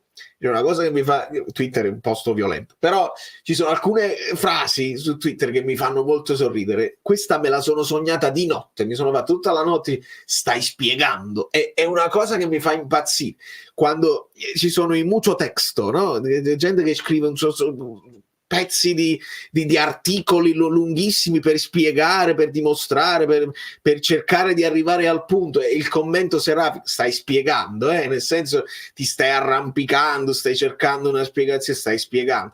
E l'ho dovuto dire a Giovanni Capuano perché stava spiegando tantissimo, dici il rigore discutibile, molto così, l'episodio che ti va a favore, quando poi, e io ho scritto soffri e stai spiegando, perché state spiegando, state soffrendo e state lottando male, molto male. Bravo per lui, stanno proprio spiegando. Non dimentichiamo il rigore che avevano dato al Cagliari. No vabbè, ma ragazzi, ma noi siamo ancora in credito, non scherziamo, cioè questo rigore è netto così, ci vuole ancora quello di Kvara, ci vuole ancora quello di Lorenzo. Siamo in ritardo, cioè nel senso siamo ancora in grosso credito, non scherziamo. Ma sì, ma assolutamente. Il problema è stato, e non lo stavo dicendo, è che su DAZN partono da quello step on foot così, senza considerare l'impatto che c'è tra la coscia e il ginocchio, che è quello che invece io da Paramount Plus, col telecronista di Paramount Plus, non ha proprio parlato di festone, di step on foot, perché si vede evidente. Quindi anche nel racconto di un episodio che non viene contestato così, da zona manga a questo è buono, nel senso di togliere il problema, invece di far parlare il DS dell'Empoli e fargli fare brutta figura, di dire no, ma guardi bene, la vede l'impatto tra la coscia e il ginocchio? È lì che il rigore è inconfutabile, ce ne sono due di rigore nella stessa azione, quindi gli fai fare brutta... Bravo, stai spiegando che fumate, via voi. Bravissimo, così parlano su Twitter. Sto imparando il linguaggio. Scorso stesso, me lo ricordo perché mi svegliai pure all'epoca prestissimo e c'erano i bambini che piangevano in tribuna, era la giornata dello sfacello. Bisogna considerare queste cose, che dal punto di vista emotivo poi i giocatori sono umani, sì, e costruire anche questo, diciamo, clima di serenità è parte del lavoro che stanno facendo, il team di Conte sta facendo. E credetemi, io non sono risultatiste, però vincere questa partita è stata una cosa molto importante. No, ma sono d'accordo. Oltretutto, e qua mi dispiace, vabbè, ma noi non mi devo dispiacere perché noi analizziamo tutto. Quindi questo è il bello della community. Noi andiamo all'interno della prestazione, facciamo le pulci anche quando vinciamo, il bello è proprio questo. Però quando vedo queste fumate, perché queste sono fumate, sono sfumazzate, permettetemi che me la godo ancora di più, e a quel punto, come dice Conte, aria fritta e abbiamo vinto, e vienimi a contestare la prossima quando perdo, perché poi Conte lo dice proprio, dice poi lo so che a un certo punto perderò e mi verrete a dire quello e quello. Nel frattempo no, però mi dispiace, ma non è essere risultatisti, è prendersi anche delle soddisfazioni dopo un'annata di grande sofferenza dove ci hanno preso a schiaffi da tutte le parti. Per una volta, perché non soffrite voi? Inventatevi cose, nel senso, inventate che questo rigore non esiste, inventate che siamo stati aiutati dagli arbitri, vuol dire che un po' di preoccupazione in Italia la stiamo dando, vuol dire che siamo più noi sai, prudenti a dire il Napoli sta facendo il percorso, e Conte che è prudente a dire stiamo creando i presupposti per il lungo periodo e non adesso, non dobbiamo avere l'assillo di stare primi in classifica. Evidentemente gli altri un po' di assillo lo stanno avendo, perché poi si sentono tutti accerchiati, avete notato? Ognuno delle tifoserie, perché il Milan si sente accerchiato, il Milan dice Reinders, questo è scandaloso, l'espulsione a Reinders è scandaloso, e fallo da ultimo uomo, vi siete beccati, non ti sei tolto, quell'altro se la va a prendere, ma è normale, sta correndo pure lui verso il pallone, così sei caduto, no, è un fallo che può portare alle cose, ma non è un fallo scandaloso. Il tifoso può dire siamo stati così, ma poi ci sono anche i rigori non dati all'Udinese, ci sono altre cose così. Avete vinto, vai liscio. Quell'altro si sente accerchiato perché Douglas Luiz non è stato espulso, che prende a pugni così. Non è vero, da una gomitata non è un pugno, ma la gomitata va bene, il pugno no. Siamo ai sofismi letterari, no, veramente male proprio. Quindi godiamocela questa vittoria nella tranquillità di poter parlare, perché qua si può fare, di un Napoli che ancora non convince. Potete dire, come ho detto su Twitter, stanno spiegando e stanno fumando ancora, potete dire il Napoli vince ma non convince, lo accetto, ma non potete dire che ci hanno rubato un rigore, perché non lo accetto proprio. Che Sanabria, Adams, che cosa? Fatemi capire se ci sono delle novità, perché sta giocando, io devo sapere. 1-1 Sanabria, assist di Lazzaro, e Nicolas Viola 1-1. E il calciatore della Lazio che dà la testata al gomito o alle nocche di Douglas Luiz, hai capito, Dani? Cioè veramente siamo a livelli clamorosissimi, Alberto. Cioè, Valerio, guarda come ti può influenzare la televisione. Io mi ero guardato il replay su DAZN e mi concentravo su quello step on foot. Bravo. E quindi io pensavo sì, questo rigore è abbastanza generoso. Il ginocchio non lo avevo visto perché non lo guardavo, perché non te lo facevano notare su DAZN, ma ti facevano notare parlavano dello step on foot, quindi ero convinto, bravo, anche io, che il rigore fosse generoso. Pensa un po'. Allora, questo è Alberto, il nostro ex arbitro. Questo mi aiuta a ricordare un'altra cosa, perché il challenge è importante e non è la stessa cosa di tenere il VAR acceso sempre e quindi tocca a loro vedere tutto. Loro stanno guardando uno schermo, devono fare anche in fretta, si sentono la pressione, bisogna tornare subito in gioco, non possiamo far passare troppo tempo, perché se no credono che stiamo editando le immagini via AI, perché alcuni fuorigioco che millimetrici l'hanno spostata un pochino, si crea, no? Il retropensiero italiano. Loro sentono la pressione e guardano le immagini. È capace che mo stanno ingrippati e si guardano lo step on foot e si perdono un dettaglio che è chiaro nello schermo, e che se tu fai il VAR a chiamata, cioè nel senso challenge, vatti a vedere, non lo devi dire tu per forza, ma tu magari hai visto, oppure quello che ha subito il fallo dici mi hai preso qua, vai a vedere qua, invece di guardare i piedi, vai a vedere la gamba, ed ecco che il VAR a chiamata ti obbliga a recuperare tutto il tempo, la partita si allunga, non fa niente, però almeno sei sicuro che guardi tutto senza quella pressione, dai dobbiamo chiudere, perché se questa è un'azione troppo convulsa, le polemiche, poi l'arbitro perde punteggio, se ha sbagliato dobbiamo fare in fretta, andiamo avanti. Non andiamo avanti, guardiamo fino in fondo e vedi che si creano meno problematiche, le cose che possono sfuggire, perché è assolutamente umano che possono sfuggire anche guardando, perché tu guardi una cosa sbagliata e non ti accorgi di un'altra cosa. C'era il rigore, ciao, prende la coscia su quello là, però c'era prima il fuorigioco, le vedi tutte e due le cose? No, se c'hai il VAR a chiamata la possibilità di vedere tutto, e quindi si faccia 420 like sono pochi, si può arrivare a 500 secondo me, poi se non ci volete arrivare non fa niente, posate like, mancano 80 like. E quindi umani, anche in sala VAR, anche aiutati dagli schermi, umani, possono sbagliare, va benissimo. Nel racconto di dopo, no. Nel racconto di dopo si vede tutto, e invece di parlare solo dello step up, guarda anche le cosce, che c'hai tutto il tempo per vedere. Massima concentrazione, non facciamoci ingannare dal pagliatone di oggi, anche perché avranno voglia di rifarsi, forse con un nuovo allenatore. Marco, penso che tu stia parlando del Lecce. Esatto, assolutamente. E questa è la cosa che mi tranquillizza, che Conte non sottovaluterà mai. Al massimo te la può esaltare forse troppo l'avversario, perché anche oggi ha detto l'Empoli è la seconda, perché l'aveva detto per il Como la rivelazione del campionato, lui dice adesso la seconda rivelazione del campionato. Non possono essere tutte rivelazioni del campionato, però effettivamente il Como ti ha fatto vedere delle cose in attacco belle e l'Empoli ti ha fatto vedere delle cose in difesa altrettanto belle, quindi ci sta.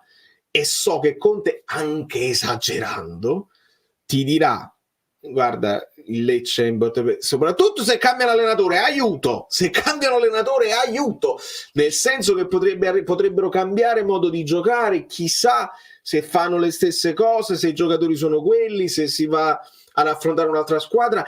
E attenzione, interessantissimo, potrebbe essere, diamoci nell'anima Antonio, se il Lecce cambia allenatore e tu non hai degli elementi da studiare, perché non facciamo la partita dove attacchiamo noi? Perché non ci prendiamo il pallone e decidiamo di attaccare solo noi e non gliela facciamo proprio vedere la palla? Perché lo possiamo fare, lo so, l'abbiamo fatto col Palermo, il Lecce è più forte del Palermo, però perché non sappiamo quali sono i loro punti di forza da studiare? Guarda, come potrebbe essere sfizioso. Vai a giocare con lei, pallone solo noi lo teniamo, te lo riprendono, aggressione proprio, devono morire fino al primo tempo, subito devi riprendere il pallone, dobbiamo farla rigirare, Gilmour deve toccare più palloni, si deve abituare, dobbiamo tenere 70% di possesso palla, decidiamo noi cosa farne del pallone. Potrebbe essere interessante, speriamo che cambi allenatore. Guardate che come ve l'ho rigirata la fitta. Speriamo che cambi l'allenatore, così non abbiamo niente da studiare. Oppure magari cambia l'allenatore, Conte c'ha il suo staff, conoscono tutti, sanno come gioca il prossimo allenatore e comunque studiano le cose. Vabbè. Anche il tuo pupillo Guardiola tende a sovraesaltare gli avversari. Sì, lo fa. Vabbè, alle volte è anche falso. Alle volte lo fanno anche con un po' di falsità, sai, buttano un po' di fumo davanti e ci sta, va bene, ci può stare.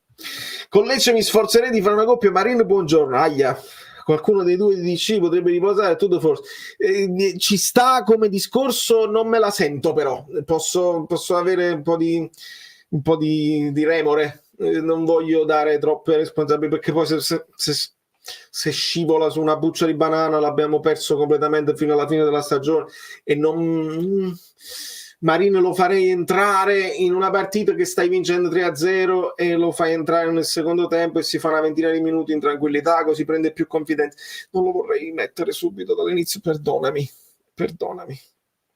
Gotti, altro allenatore che se entra a metà stagione fa il miracolo, se parte all'inizio fa malissimo. A me Gotti piace, però evidentemente non sta funzionando.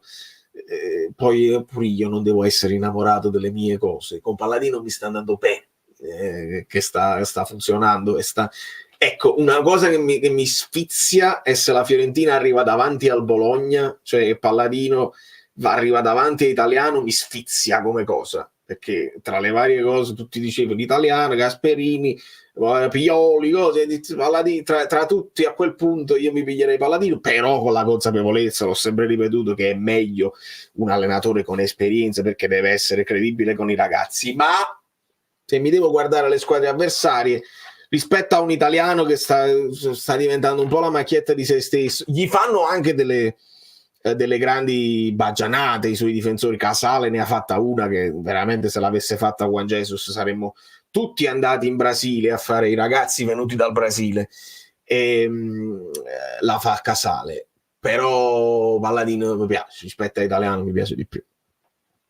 Oggi il Napoli un po' fiacco, Anna, sì, il primo tempo male, non è piaciuto nemmeno a Conte, e il fatto che non sia piaciuto a Conte piace a me, nel senso mi piace che Conte non sia soddisfatto al 100%. Poi quando lo pungoli a livello tattico a Conte, gli dici ma Napolitano troppo basso eccetera eccetera, Conte si rizzela e dice aria fritta, ho vinto, ciao, vabbè, glielo concediamo perché stai vincendo. Però il fatto che anche a lui non sia piaciuto il primo tempo è un buon segno. È vero, Luigi, il Bologna l'hanno smantellato, è verissimo, e la Fiorentina ha una buona squadra, sono giocatori che al fantacalcio ci pensi e te li pigli pure. Quelli del Bologna invece non te li puoi pigliare, però, anche se sono giocatori interessanti, perché non sai mai Italiano chi ti farà giocare. Allora Italiano che non dà certezza, ecco, vedi l'esagerazione, e questo pure un po' Motta lo sta facendo, con parsimonia. A me piace l'idea, e Conte ci sta arrivando, che non tutti abbiano il posto assicurato, che mal di testa, prenditi un moment e gioca quell'altro, con parsimonia. Motta un po' esagerato, metto dentro Bangulà, metto dentro Savona, Danilo non servi, tutti li cambia in continuazione eccetera eccetera, un po' troppo esagerato. Italiano anche non fa una formazione uguale a quella successiva o a quella precedente, nemmeno per sbaglio sembra che lo faccia apposta. Sarri diceva una cosa, che alle volte tu devi creare, per creare l'identità di squadra devi dare un po' delle certezze ai tuoi compagni, cioè Jorginho si deve sentire Allan e Hamsik accanto per un bel po' di partite, così sa ad occhi chiusi cosa succede intorno. Se gli cambi continuamente gli interpreti e non hai mai quella certezza del compagno con il piede giusto vicino, specialmente una squadra che si sta ricostruendo potrebbe avere delle difficoltà. Quindi io capisco la scelta dei titolarissimi, con pochi puntelli qua e là per non farli uccidere, per non farli spompare, per non farli infortunare e per non far deprimere la panchina. Veramente un equilibrio sottile che esiste tra l'essere integralisti per forza e troppo esaltati in queste idee. Secondo me si può arrivare a questi equilibri. Se Conte avesse detto che il primo tempo gli era piaciuto aver raccolto le firme e fare un DSO, amico Antonella, amica mia, non sarebbe il primo. Ricordate che grande partita abbiamo fatto con il Monza, la Scala Mazzarri. Quindi ci sono situazioni in cui allenatori, pur di difendere il proprio operato o anche difendere i propri giocatori, dicono proprio le bugie, proprio mentono per la gola e dicono cose che non stanno né in cielo né in terra. Conte è stato veramente chiaro ed è anche propedeutico a quello che sta facendo e ai messaggi che deve lanciare alla squadra. Lui non può poi dire quello che ha detto probabilmente nello spogliatoio a fine primo tempo e poi dire no ma tutto bene, perché li mandi al manicomio, dici ma tutto bene in pubblico e poi a noi ci cazzei, e come funziona? E invece no, deve essere coerente, quindi credibile. Che ne pensi di ciò che sta facendo Motta? Sarà presto ma non mi sta convincendo. Sono convinto che sia presto, sono convinto che come Conte, questo è il parallelismo che si può fare, si sta cercando di ricostruire una mentalità, di creare una squadra dominante, e hanno speso tanto e hanno cambiato molti giocatori, c'erano molte assenze anche nella partita con la Lazio. Ti manca Koop Meiners, ti manca McKennie, ti manca Bremer, ti manca Nico Gonzalez, Vlahovic non ha sostituti perché ti manca Milik e quindi le deve fare tutte, insomma molte defezioni. E quello che io contesto a Motta è di non aver trovato un assetto definitivo per quanto riguarda il centrocampo. Che tu mi sostituisci un terzino con un terzino, ci vuoi far giocare Savona, ci vuoi far giocare Cambiaso lì a destra, va bene, ma quello che credo che Motta possa fare meglio è dare un assetto più chiaro al centrocampo. Vuoi giocare con Kefren Thuram, vuoi giocare con Locatelli, vuoi giocare con Fagioli, vuoi giocare con Douglas Luiz, fammi capire perché sono giocatori che hanno caratteristiche completamente diverse. Allora secondo me non sono ancora tutti pronti a fare le letture in base ai compagni. Se cambi troppo potresti non essere altrettanto efficace. Secondo me anche lì è un cavallo che si vede alla fine. Stanno ragionando sul lungo termine, forse nemmeno per quest'anno. Ecco perché un po' ognuno cerca di buttare la responsabilità dall'altra parte, no? Motta che dice il Napoli ha speso, e poi il Napoli può dire la Juve ha speso e vi dovete giocare voi la pressione, no, la vogliamo noi, no, la volete voi, no, se la prendesse l'Inter. Quindi ci sta questo discorso. Per capire che il fallo Politano chiede il rigore, basta.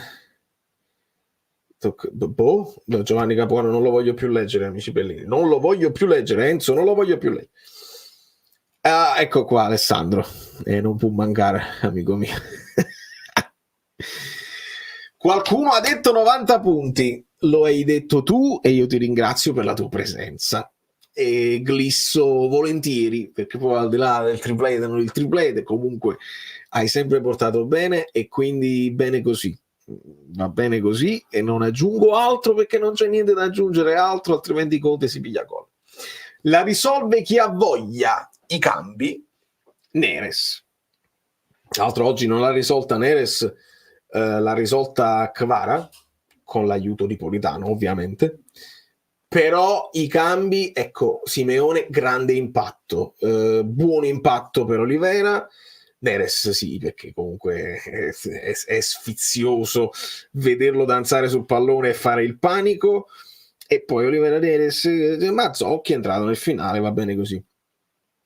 Quindi molto bene, esatto. Noi non abbiamo nemmeno più paura di dirlo. Se ci rendiamo, se mi rendo conto che le avversarie inciampano e noi no, l'abbiamo fatto 2 anni fa, non ci siamo nemmeno nascosti tra scaramanzia e cose varie. Abbiamo Napoli ha addobbato la città con grande anticipo. Noi ci siamo messi l'anima in pace. Questo è l'anno, dobbiamo veramente provarci fino in fondo.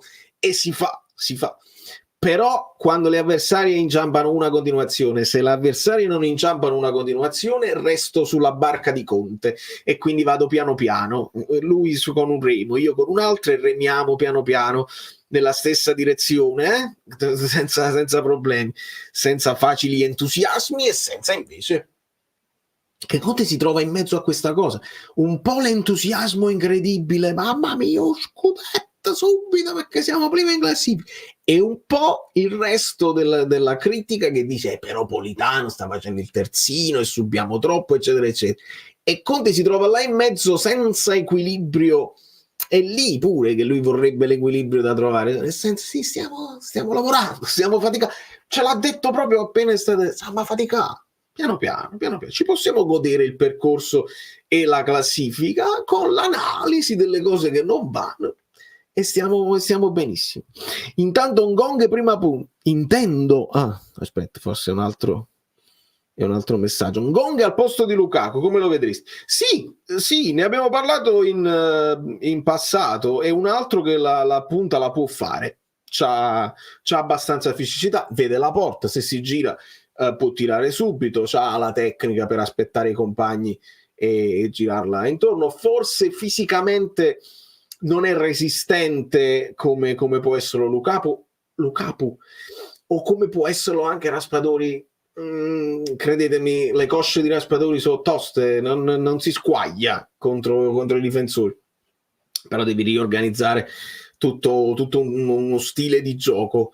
Lo può fare, secondo me, e lo possiamo vedere, però è una delle ultime idee, non subito. Motta si sta allegrizzando, Conte con un po' di umiltà e studio in più rispetto al passato. Si vede che dopo i ristoranti da 100 euro ha mangiato pure una genovese in agriturismo, tra l'altro ottima. Genovese, se tu mi dici genovese, molto, molto bene, voglio dire, mi manca tanto. Frank male nel primo tempo, nel secondo tempo bene, dominante in mezzo al campo a recuperare il pallone. Tu una cosa pensi? Il solito Frank, nel senso in crescendo. Quindi questo è il solito Frank. Per me, e ne parlavo anche con Tore Falanga che diceva anche così e così, per me ha retto. Nel finale è cresciuto e ha mantenuto il secondo tempo. vale un po' per tutti, cioè il primo tempo vale un po' tutti e quindi anche Anghissà. Però lì mi dispiace che non ho registrato la mia reaction, mi sono scordato di premere il tasto e avevo detto tutta una serie di cose, anche Rachmani fa un brutto colpo di testa al centro e così. Anghissà però ha retto e l'avere Gilmour accanto secondo me gli ha dato più preoccupazioni, perché il discorso che vi dicevo, no? Jorginho, c'hai Allan e Anghissà con Gilmour ha dovuto un attimo pensare, non è Lobotka, quindi devo tenere un occhio anche se scivola su un pallone, sa che Lobotka non scivola su un pallone e quindi con i nuovi compagni ha dovuto fare un po' di lavoro in più, però ha retto, non ha mollato la partita e ha chiuso in crescendo, quindi positivo sotto questo punto di vista. Caprile coi piedi peggio di Meret, oggi non ha mai beccato Lukaku, che comunque era isolato per un'eventuale sponda. Tu dici la palla diretta del portiere su Lukaku. Sì, là parliamo di precisione proprio al millimetro, così, cosa che i portieri devono studiare, devono allenarsi a fare. È un discorso che ci può stare, non è facile, ragazzi, non è assolutamente facile, però ci può stare. Peggio di Meret. Io nell'analisi di Meret poi è chiaro che noi negli occhi abbiamo le papere, abbiamo gli errori eccetera eccetera, ma con i piedi Meret stava migliorando e ha sempre avuto, forse ho sempre detto il contrario di quello che si dice, cioè che è troppo sicuro di se stesso alle volte, cioè per fare un passaggio diretto invece che spazzarla in avanti Meret ha rischiato e ha fatto degli errori. Per quanto riguarda Caprile c'è stato un momento in cui Conte lo ha cazziato, ha detto Elia però guarda che Caprile la rilancia lunghissima e scavalca anche Lukaku e perdiamo palla, e Conte glielo dice però guarda prima di lanciare, e quindi l'hai letta bene secondo me, anche Conte ci sta pensando. Lukaku un fantasma. Quante ne vorrei dire a chi ha criticato Victor, downgrade piuttosto evidente al momento, sì, anche nella settimana in cui Osimhen fa un gol in rovesciata che può fare solo lui onestamente, per coordinazione, per dove arriva la gamba in allungo in area, fa un gol pazzesco. Forse, se posso permettermi, fa un gol anche che forse si può fare solo in Turchia, perché il pallone rimbalza 2 volte, il difensore si squaglia e non interviene, lui ha tutto il tempo di coordinarsi. Un gol simile aveva provato a farlo Cristiano Ronaldo con il Portogallo, è arrivato Gilmour di tutta carrera e si è frapposto anche rischiando di prendere un calcio. Bravo Gilmour a fare fase difensiva, là devi con coraggio dire mi prendo il calcio, ma tu la rovesciata non la fai e viene chiamato il gioco pericoloso. Osimhen ha fatto un gol pazzesco ed è chiaro che il paragone non si può fare. Osimhen nel pieno del suo calcio e della sua facoltà, ogni tanto si fa l'infortunio di troppo, ogni tanto si fa l'uscita social di troppo, ma a livello proprio di impatto sul campo non si discute, non si può discutere. Lukaku speriamo possa dare qualcosa di più. Cyril è forte, averlo non gong nella partita di Coppa contro il Milan invece che Elmas, sì, come no, stai tornando indietro nel tempo. Elmas poi non gioca nemmeno male in quella partita col Milan. Io lo dico da agosto, ma perché, vista l'abbondanza nella tre quarti, non si è cercato un prestito importante per Gong? Si faceva che era il terzo in una stagione senza coppe. Si vedeva che era il terzo in una stagione senza coppe, penso che intendi.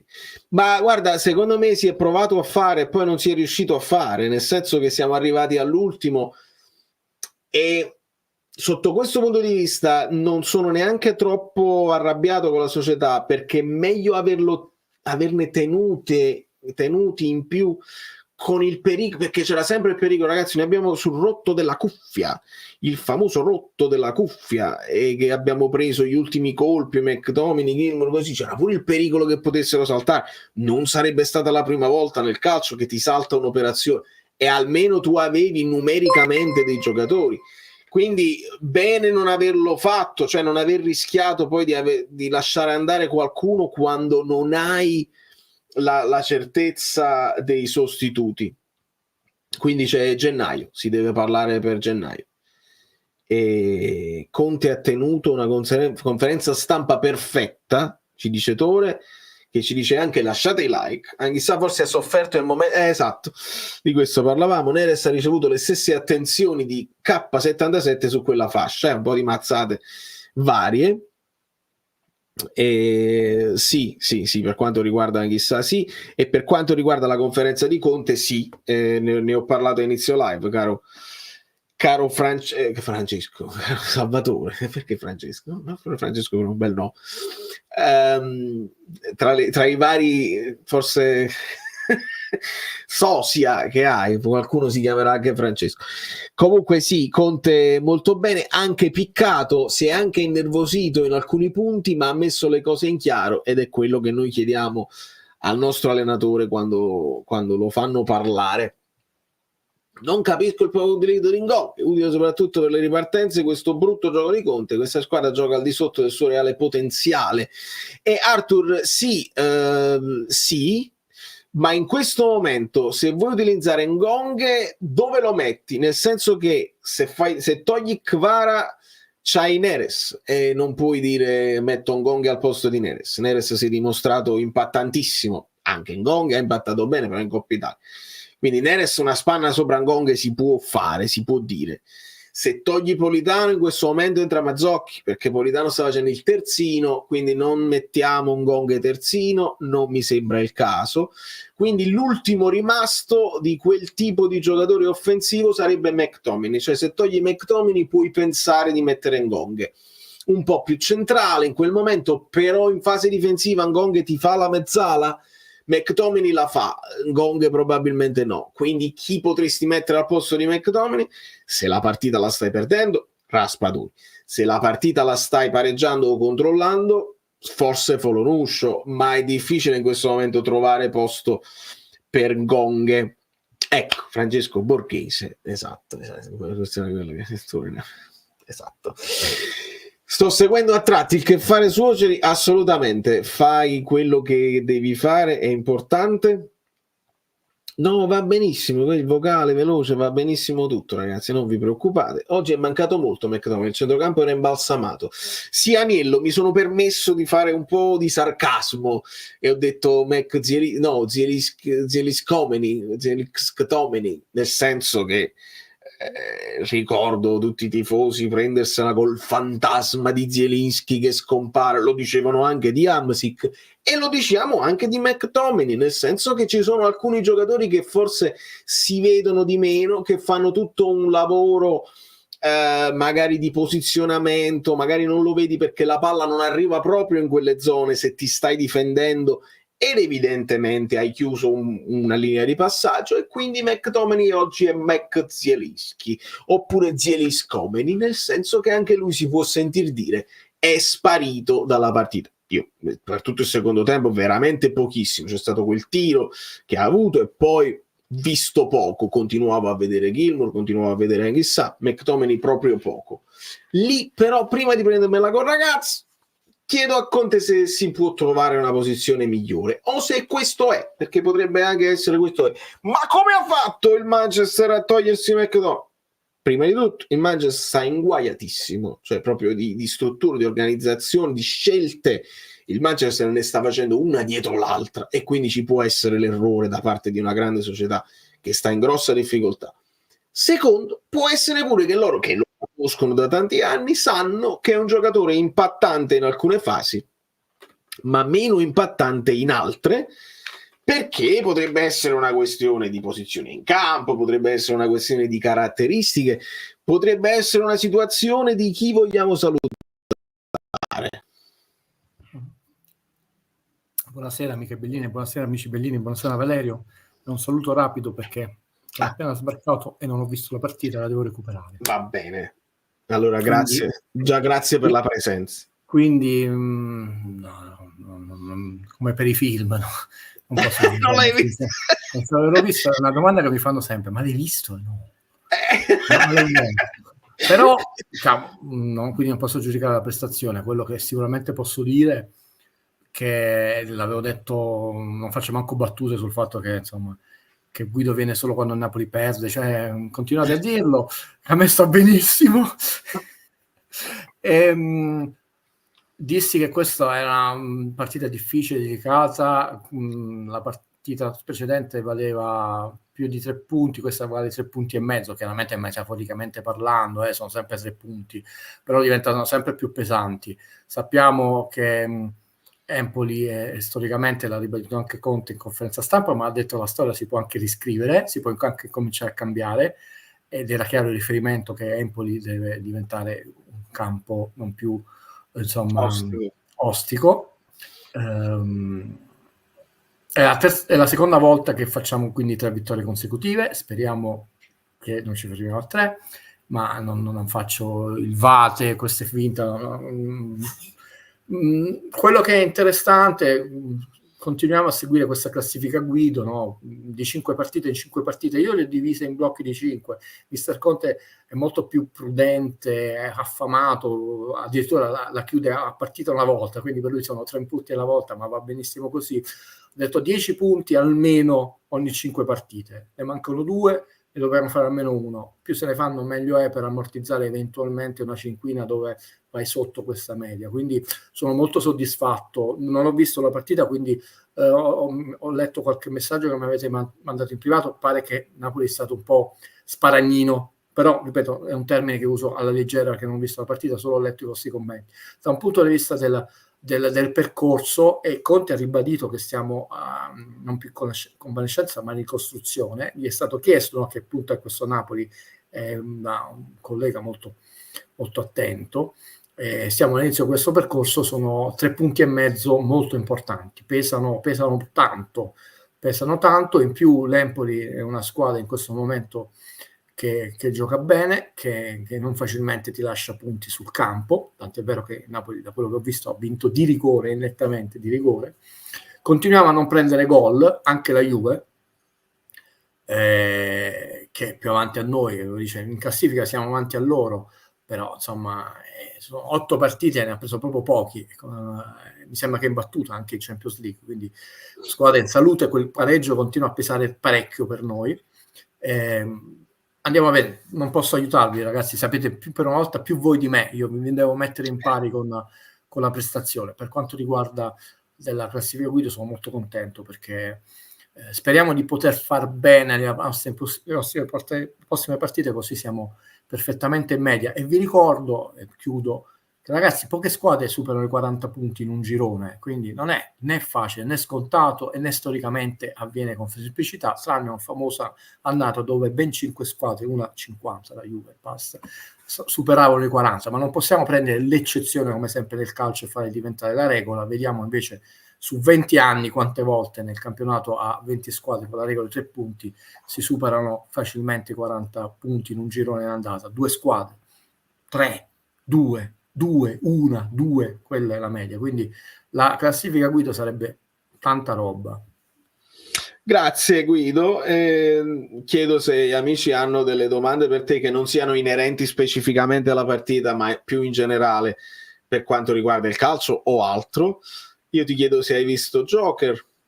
Sì, mi chiedo scusa per questo lungo abbandono tra vita privata, problemi, serate e cosa, però tra domani e dopodomani pubblico Wolves, che ho visto. Poi subito dopo, anche se è sconsigliabile pubblicare a pochi giorni di distanza, Joker 2.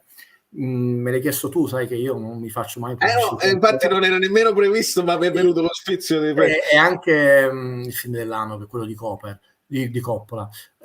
Joker 2 ci sto pensando tanto, deve essere un'analisi approfondita, perché chiaramente è un film che sembra, ragazzi ci devo tornare, quindi pondero con molta attenzione queste parole, apparentemente quasi rivolto contro il pubblico, e questo sta creando una forte distanza, no? Perché i sequel, tranne rarissime eccezioni, non voglio banalizzare, perché poi in realtà ci sono dei sequel addirittura superiori all'originale ed era difficile. Il Padrino parte seconda è un capolavoro, è il primo assegnato alla storia del cinema e continua a essere innovativo. Tra l'altro torna in sala Il Padrino parte seconda per i suoi 50 anni primi di novembre, solo per 3 giorni. Do anche informazioni di servizio. Il canale di Valerio è un canale libero e io non sono un marchettaro, non guadagno soldi da queste informazioni e da altre cose. Quindi ci sono, come ci sono remake molto più belli dell'originale, Victoria di Black Edwards, La cosa di John Carpenter, quindi sono a volte banalità, così si dicono, però è un sequel che sembra quasi distruggere la mitologia che alcuni avevano costruito sul primo capitolo. Lui ha spesso detto, a prescindere dal fatto che si è rimangiato, diciamo, qualcuno la parola perché non doveva essere uno standalone, eccetera, eccetera, che non è il Joker, non è il mastermind, e questo il povero Guido l'aveva inquadrato nell'analisi, eccetera. Attenzione, non è il Joker dei fumetti, però è chiaramente un film che riflette sul concetto imposto di sequel, Valerio, dettato dalla pressione economica, e anche questo film è stato dettato dalla pressione economica perché potrebbe essere stato battuto, quindi Guido potrebbe sbagliarsi con i numeri, però appena uscito ha battuto con tutta una serie di record, come il film della storia del cinema vietato ai minori, col più alto incasso e comunque con la forbice più alta tra budget di produzione e incasso. Ricordiamo che sfondò il $1 miliardo, però una cosa è Harry Potter, una cosa è un film che non è un film di supereroi, che non è costato $100 milioni. Questo ne è costato oltre 200, cifra già importante, in linea con molti film di supereroi. Tra l'altro parte del budget è andato anche a Lady Gaga e Joaquin Phoenix, però narrativamente è un film che riflette sul concetto imposto di sequel, quindi sembra fatto contro il pubblico, ricordate, tra virgolette, come l'ultimo Matrix, insomma, dove loro vanno proprio contro... Anche peggio dell'ultimo Matrix, okay. Perché avendogli dato la forma di un musical insolito, perché comunque di fatto ballano e cantano, ma non con quella coreografia, secondo me anche questo è voluto, diffidate da tutti questi blogger, youtuber, un po' superficiali, detto, a me, come succede nel calcio anche nel cinema, ma apriamo questa parentesi troppo lunga, mi spiace, ragazzi, è gente professionista, figurati se non sa coreografare o riprendere. Sarebbe assurdo. È voluta questa ulteriore idea. Tra l'altro non avrebbe senso fare un musical estremamente spettacolare o virtuosistico, non so, cito a uno degli ultimi successi, perché i musical tra l'altro storicamente non sono film che incassano, però ci sono grandi successi. Valerio, prego. Sono stato interrotto. Nel frattempo sono arrivate molte domande che non sono sulla partita, ma in generale sul calcio, quindi possiamo... Invece c'è da parlarne, perché alti scandali. Dicevo, La La Land, no? Pensate a quel bellissimo piano sequenza iniziale sul cavalcavia. No, ti devi fermare, è colpa mia. Quindi vi accontenterò molto prossimamente. Prima, insomma, ho già tagliato le immagini, Wolves con Peter Dalcooni, Joker e poi Metropolis di Coppola. Conte e la squadra oggi, quella 10 giorni, nel senso il primo fa 1 o 2 giorni, il secondo 5 giorni, poi 10 giorni. Questa non è una promessa. Quando Valerio mi spinge a questa cosa, sapete che a me la mantengo. C'è stato un periodo iper lavoro dal vivo, che devo imparare a cercare di gestire, quindi faccio un mea culpa pubblico, la vita live con la vita. Questo Valerio è un maestro, non è facile, riesce a farle entrambe le cose. Non è facile. Quella sporca dozzina è il paragone tra Conte e la squadra oggi che ci dà Giorgio Mele. Il remake o l'originale? Perché il remake è anche un po' commedia, l'originale è un po' più sporco. Sono 2. E vediamo se aggiunge qualcosa Giorgio. Nel frattempo Nicola ti chiede: sei pro o contro il challenge, il VAR a chiamata? So qualcosa, comunque fai bene a specificarlo.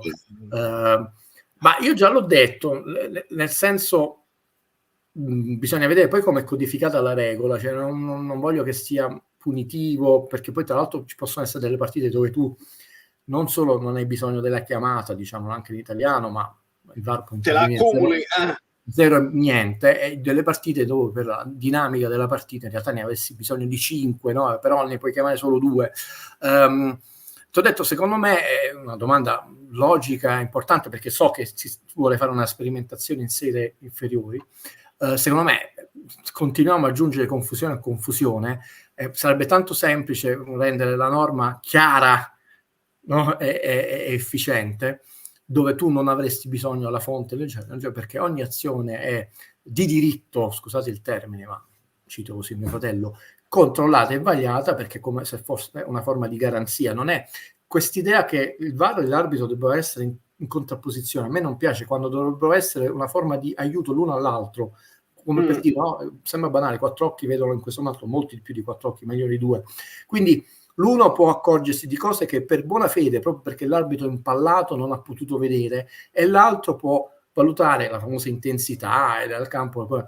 Quindi se lavorassero realmente in sinergia, non punitivo, né in contrapposizione, se tu non hai chiamato prendi un voto inferiore, queste cose qua, e se ogni azione di diritto, di gol, di espulsione, di diritto, senza bisogno di queste interpretazioni strane, deve essere controllata, vedi, non è successo niente, azione regolate, convalidato, sarebbe tutto più semplice. Quindi questa chiamata, di nuovo, poi è lasciata sempre non solo agli uomini di buona volontà, al caso, no? Perché se noi non togliamo una sfera di dubbio e di discrezionalità legata a, mettete voi le parole, sì, è una cosa in più, va bene, perché tu a un certo punto, se hai questo diritto e io ti sto obbligando perché ti sto facendo una chiamata, è una cosa in più, quindi sta una cosa in più. Però attenzione, di nuovo, non sala tutte le ambiguità. Ecco, voglio rimanere su questo tema di ambiguità della situazione. Quindi potrebbe non essere necessario se tu rendi il sistema molto più chiaro, efficiente e lineare. Quindi non ce ne sarebbe bisogno. La vogliamo introdurre? Sì. Però non deve essere una scusa per non comunque migliorarlo questo sistema. E comunque per parlarne, assolutamente. Antonio ti chiede come vedi Roma-Inter stasera? Secondo me per la Roma è una partita decisiva. Perché poi Juric, ma secondo te veramente Juric può essere in discussione? Cioè può la Roma pensare di far saltare anche Juric se le cose non vanno come dicono loro? Sì, perché ci sono frasi anche di Nainggolan abbastanza severe. Io penso, capitò anche al buon Moratti, poi imparò la lezione da se stesso, quando non licenziò Mancini, lo portò a compimento, gli fece vincere lo scudetto, ma capì che non era un allenatore dal blasone internazionale, prese Mourinho, e quindi ruppe questa tendenza a cambiarli con eccessiva velocità gli allenatori. A volte puoi perdere la lucidità, soprattutto se poi non vieni al mondo del calcio e sei un po' distante.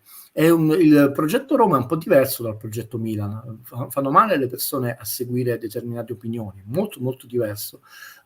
Potenzialmente potrebbe, io quando analizzo non sono contro né ideologicamente né da tifoso, molto pericoloso ovviamente per come rivale del Napoli, non lo so, mi sembra folle quello che sta succedendo. Quel discorso che tra l'altro feci, manco a farlo apposta, ci ho beccato in pieno, non mi ricordo manco come mi definiva quella persona che entrò nel canale.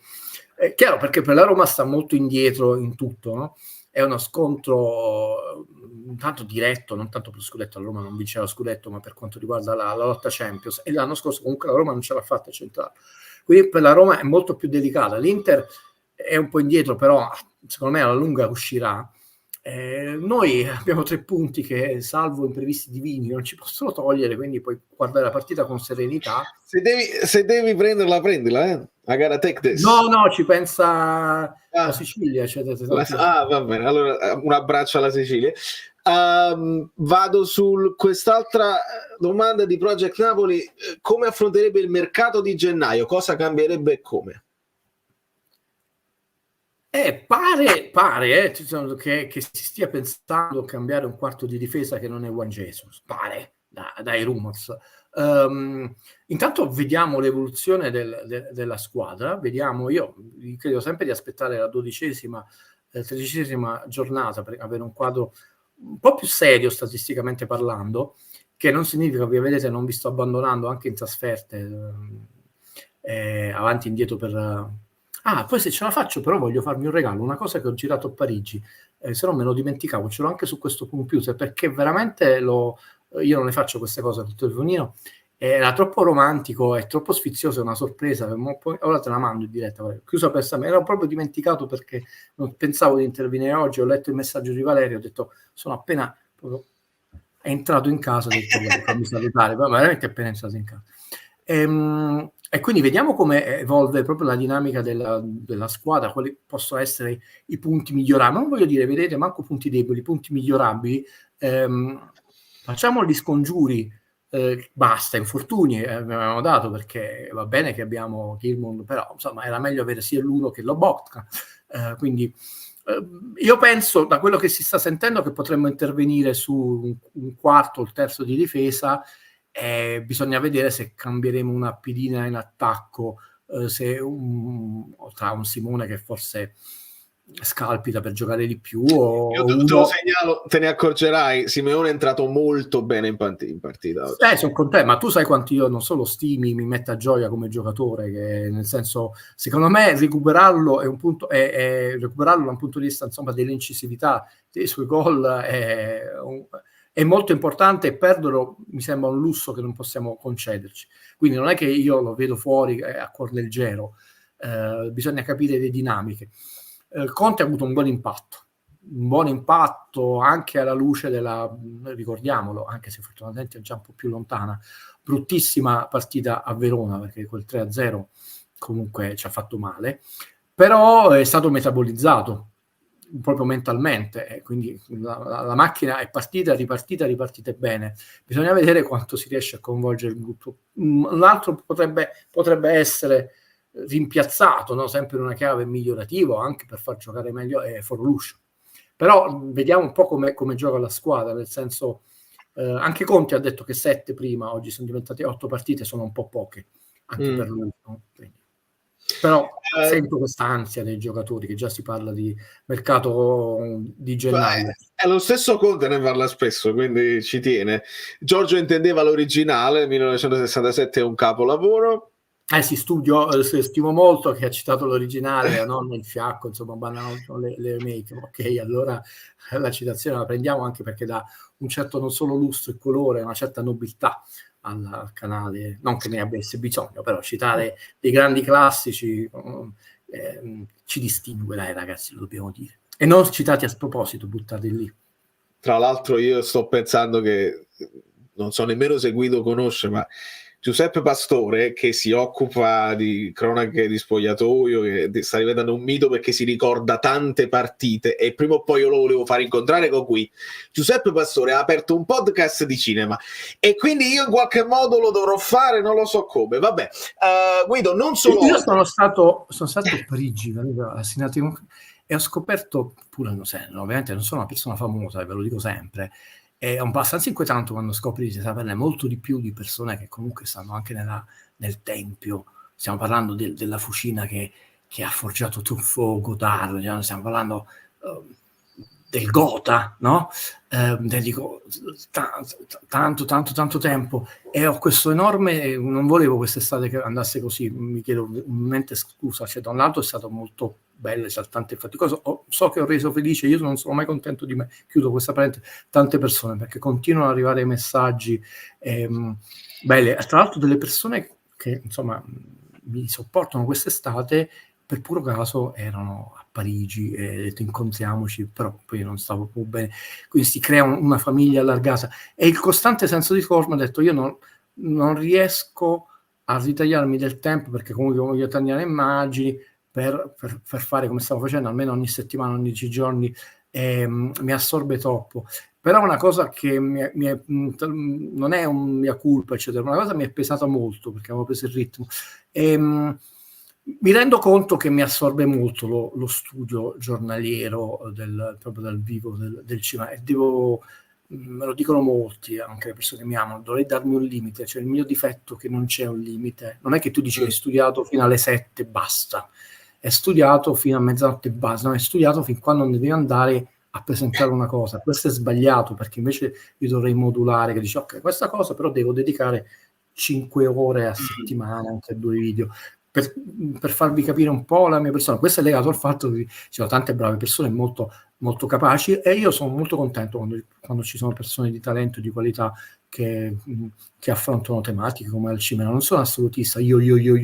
Quindi se mi dici che sta facendo questa cosa, sei una persona di qualità, l'ho visto qualche volta parlare di calcio, io sono contento, perché abbiamo bisogno di aggiungere in rete più qualità e meno scappati di casa. Quindi io ti manifesto... Sì, Leggi questa domanda perché Francesco ti chiedeva, al di là di oggi, quindi anche senza questa partita, dove però Buongiorno ha giocato bene, sbaglio Buongiorno ha la stessa caratteristica impattante di Kim di saper murare un sacco di tiri. Questa cosa è vera, nel senso, per quanto sono giocatori un po' diversi, c'è un'aggressività diversa, anche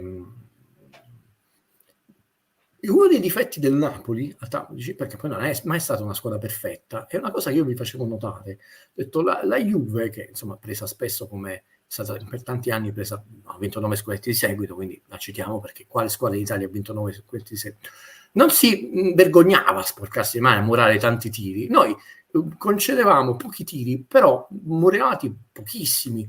Quest'idea di smorzarlo, non necessariamente solo di murarlo, proprio non era nel DNA. E invece è un'arma difensiva molto importante se la fai con incisività, perché poi la devi far bene. Noi a volte abbiamo preso degli autogol stupidi, perché poi se non ci vai convinto, invece la deviazione è solo pericolosa. Esattamente, oppure anche angoli regalati. Quindi secondo me è un'arma in più che ho notato che si sta manifestando. Voglio vedere come si sviluppa. È ottima annotazione, è vero. E Kim in realtà era anche un giocatore aggressivo sull'anticipo. Ricordate quante volte addirittura era sopra la linea centrocampo già a pressare un giocatore, a volte gli fischiava un fallo che non c'era, questa mai con cattiveria, mai con veramente con fallosità eccessiva, però con questa, tu la sentivi la sua presenza fisica, no? Buongiorno forse un po' più arretrato, però un giocatore che può ancora migliorare.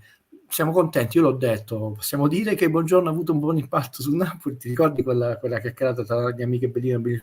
Sì, annotazione corretta, e non ci vedo niente di male a murare o sporcare i tiri, perché grandi squadre l'hanno fatto e noi era una cosa che filosoficamente diciamo no, ma le grandi squadre non lo fanno, fai tirare con tutto lo specchio a disposizione, poi ci pensa il portiere, ma perché mai? La prima forma di difesa intanto non fa tirare, no? Perché tu devi difendere la porta, no? Quello insegnano gli allenatori nella fase difensiva, cioè difendere la porta. È vero, secondo me Buongiorno rispetto a Kim attende un po' di più. Kim era, come dicevi, più aggressivo.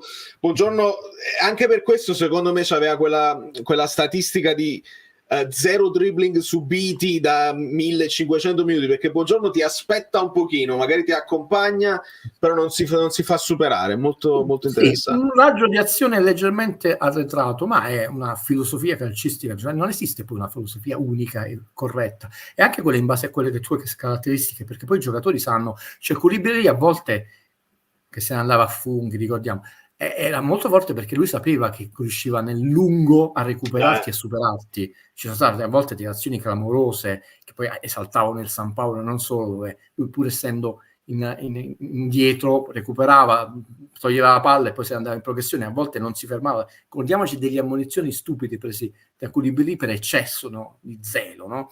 Perché comunque sapeva che c'erano dei giocatori che ormai sono più lenti, dice io sono veloce nel primo passo, lì non mi faccio superare, però se poi andiamo sui 30 metri, quindi tu devi anche basare non solo ai dettami dell'allenatore, a come si muove la squadra, ma anche poi, non c'è niente ma in base alle tue caratteristiche fisiche.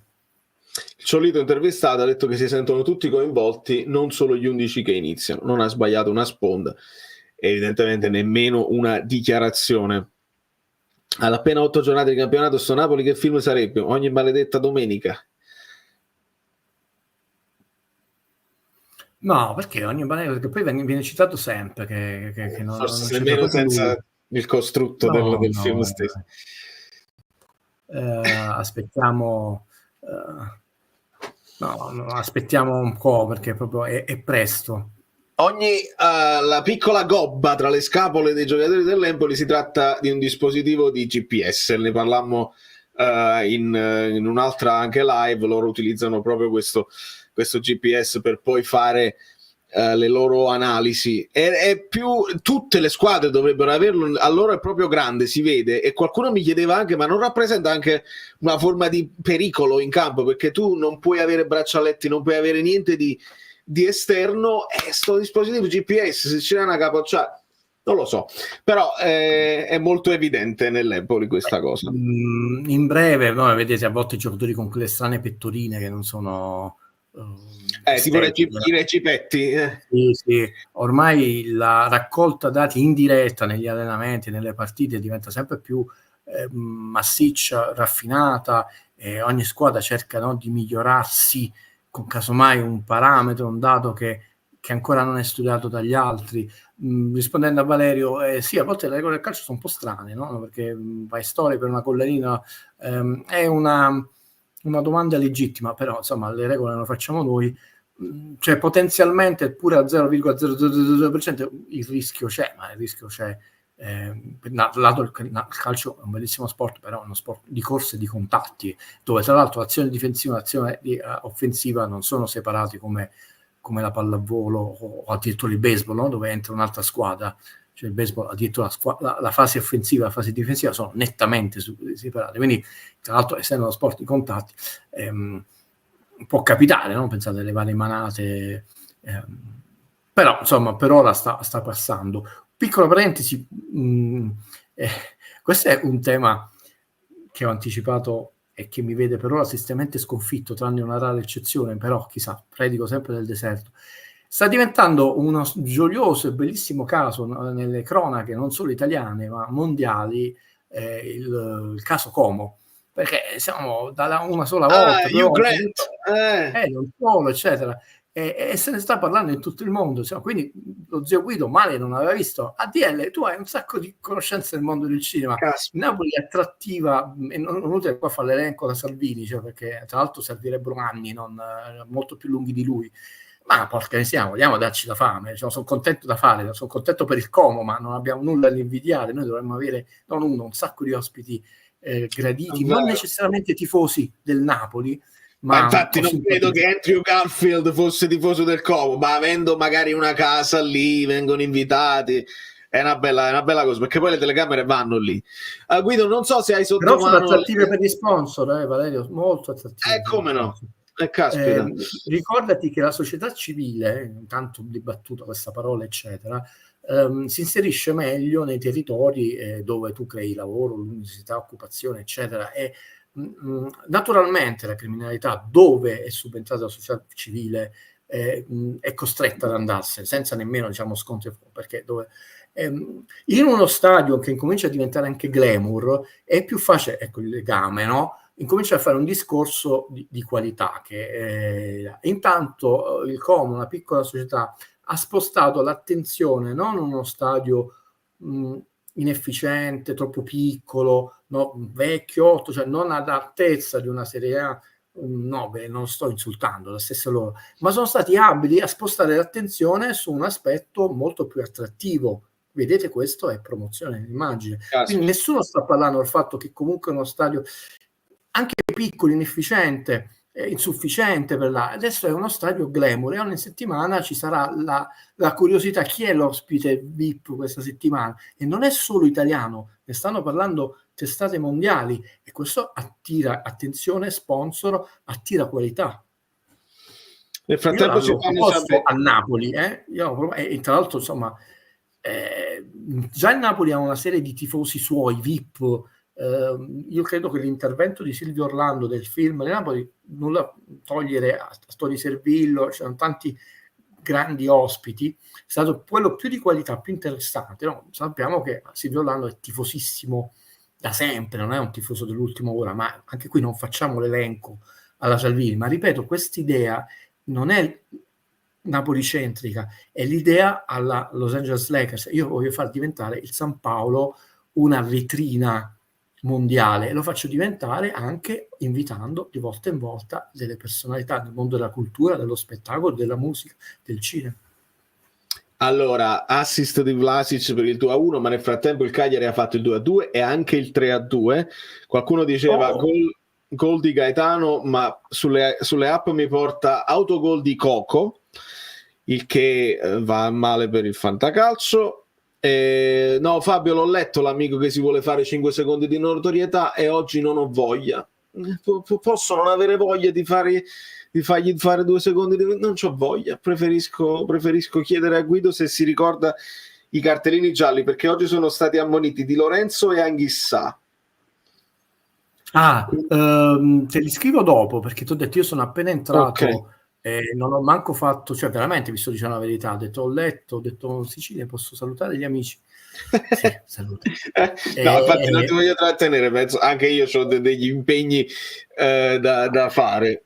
Aspetta, però... Vale, se tu consenti, nel frattempo, se cerchi altre domande, come si chiama, voglio mandartelo, è una cosa molto romantica, è molto bella pensare dove è stata ripresa questa cosa, e ve la voglio poi raccontare, se tu consenti, perché veramente io l'ho ripreso solo per voi, che tra l'altro spero che sia un attimo, perché questo ce l'ho messo, ho detto io me lo metto sul desktop del computer, perché io non sono uno che fa cose in giro, eccetera, però ora che ve lo mando capirete, ho detto no, dai, no, sembra... lo devo trovare perché sono tantissime cartelle, quindi intanto se vuoi raccogliere... È vero quello che dice Giuseppe, Spinazzola non riesce a parlare la stessa lingua di Kvara, i due non si scambiano mai la palla con tempi giusti e Spina non brilla neanche nei movimenti senza palla. Purtroppo Giuseppe è una delle mie delusioni, perché avevo tanta speranza in Spinazzola, che comunque tecnicamente ci sta, però secondo me c'è una differenza pesante tra lui, proprio di tenuta fisica nella partita, tra lui e il resto della squadra, quindi non lo so. Ecco, parliamo dello stato di forma di Lukaku, dobbiamo parlare anche dello stato di forma di Spinazzola, che sta lì. Ecco, Lukaku non ha fatto la preparazione, Spinazzola sì, quindi penso che 2 domande il Napoli sulla fascia se le deve fare, perché sta lì ad allenarsi, se non riesce ad avere tutta la partita nelle gambe. Quello legato alla domanda che mi hai fatto prima potrebbe essere un settore di intervento, anche se sarebbe un clamoroso autogol, no? Perché è un giocatore, però ripeto ragazzi, presto vediamo l'evoluzione. È chiaro, Conte è uno che non guarda in faccia a nessuno, ma realmente volete Conte, non è una polemica la mia, è un sergente di ferro, quindi prenderlo o lasciare, non ci sono, vedremo. Chiaramente lui sa tutto meglio di noi, perché li vede, li valuta, è uno che stacca la spina, come succede, cioè nel senso che finché Pinco Pallino, non voglio fare nomi perché così non va e fa, gli garantisce quello che lui va, vede che non va, ciao, perché valuta la collettività, no? Quindi un ingranaggio che deve funzionare. È vero, un anello leggermente, vogliamo dire, meno efficiente, probabilmente la narrazione l'aveva dipinto anche come impatto subito devastante, per ora non lo è.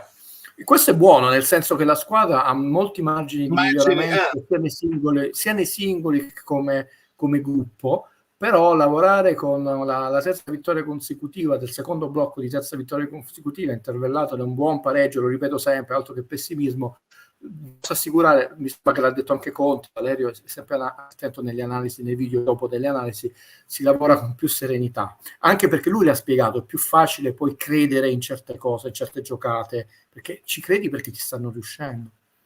Chiaro. Della prossima partita del Napoli cosa ne pensi? Perché ha perso 6-0, ma brutto affrontare squadre che hanno perso per tanti gol. Secondo te salta l'allenatore? Intanto sono squadre che non ti danno la possibilità di rifarli tanti gol e che giocano ovviamente con una cattiveria, una concentrazione sportivamente parlando al 125%.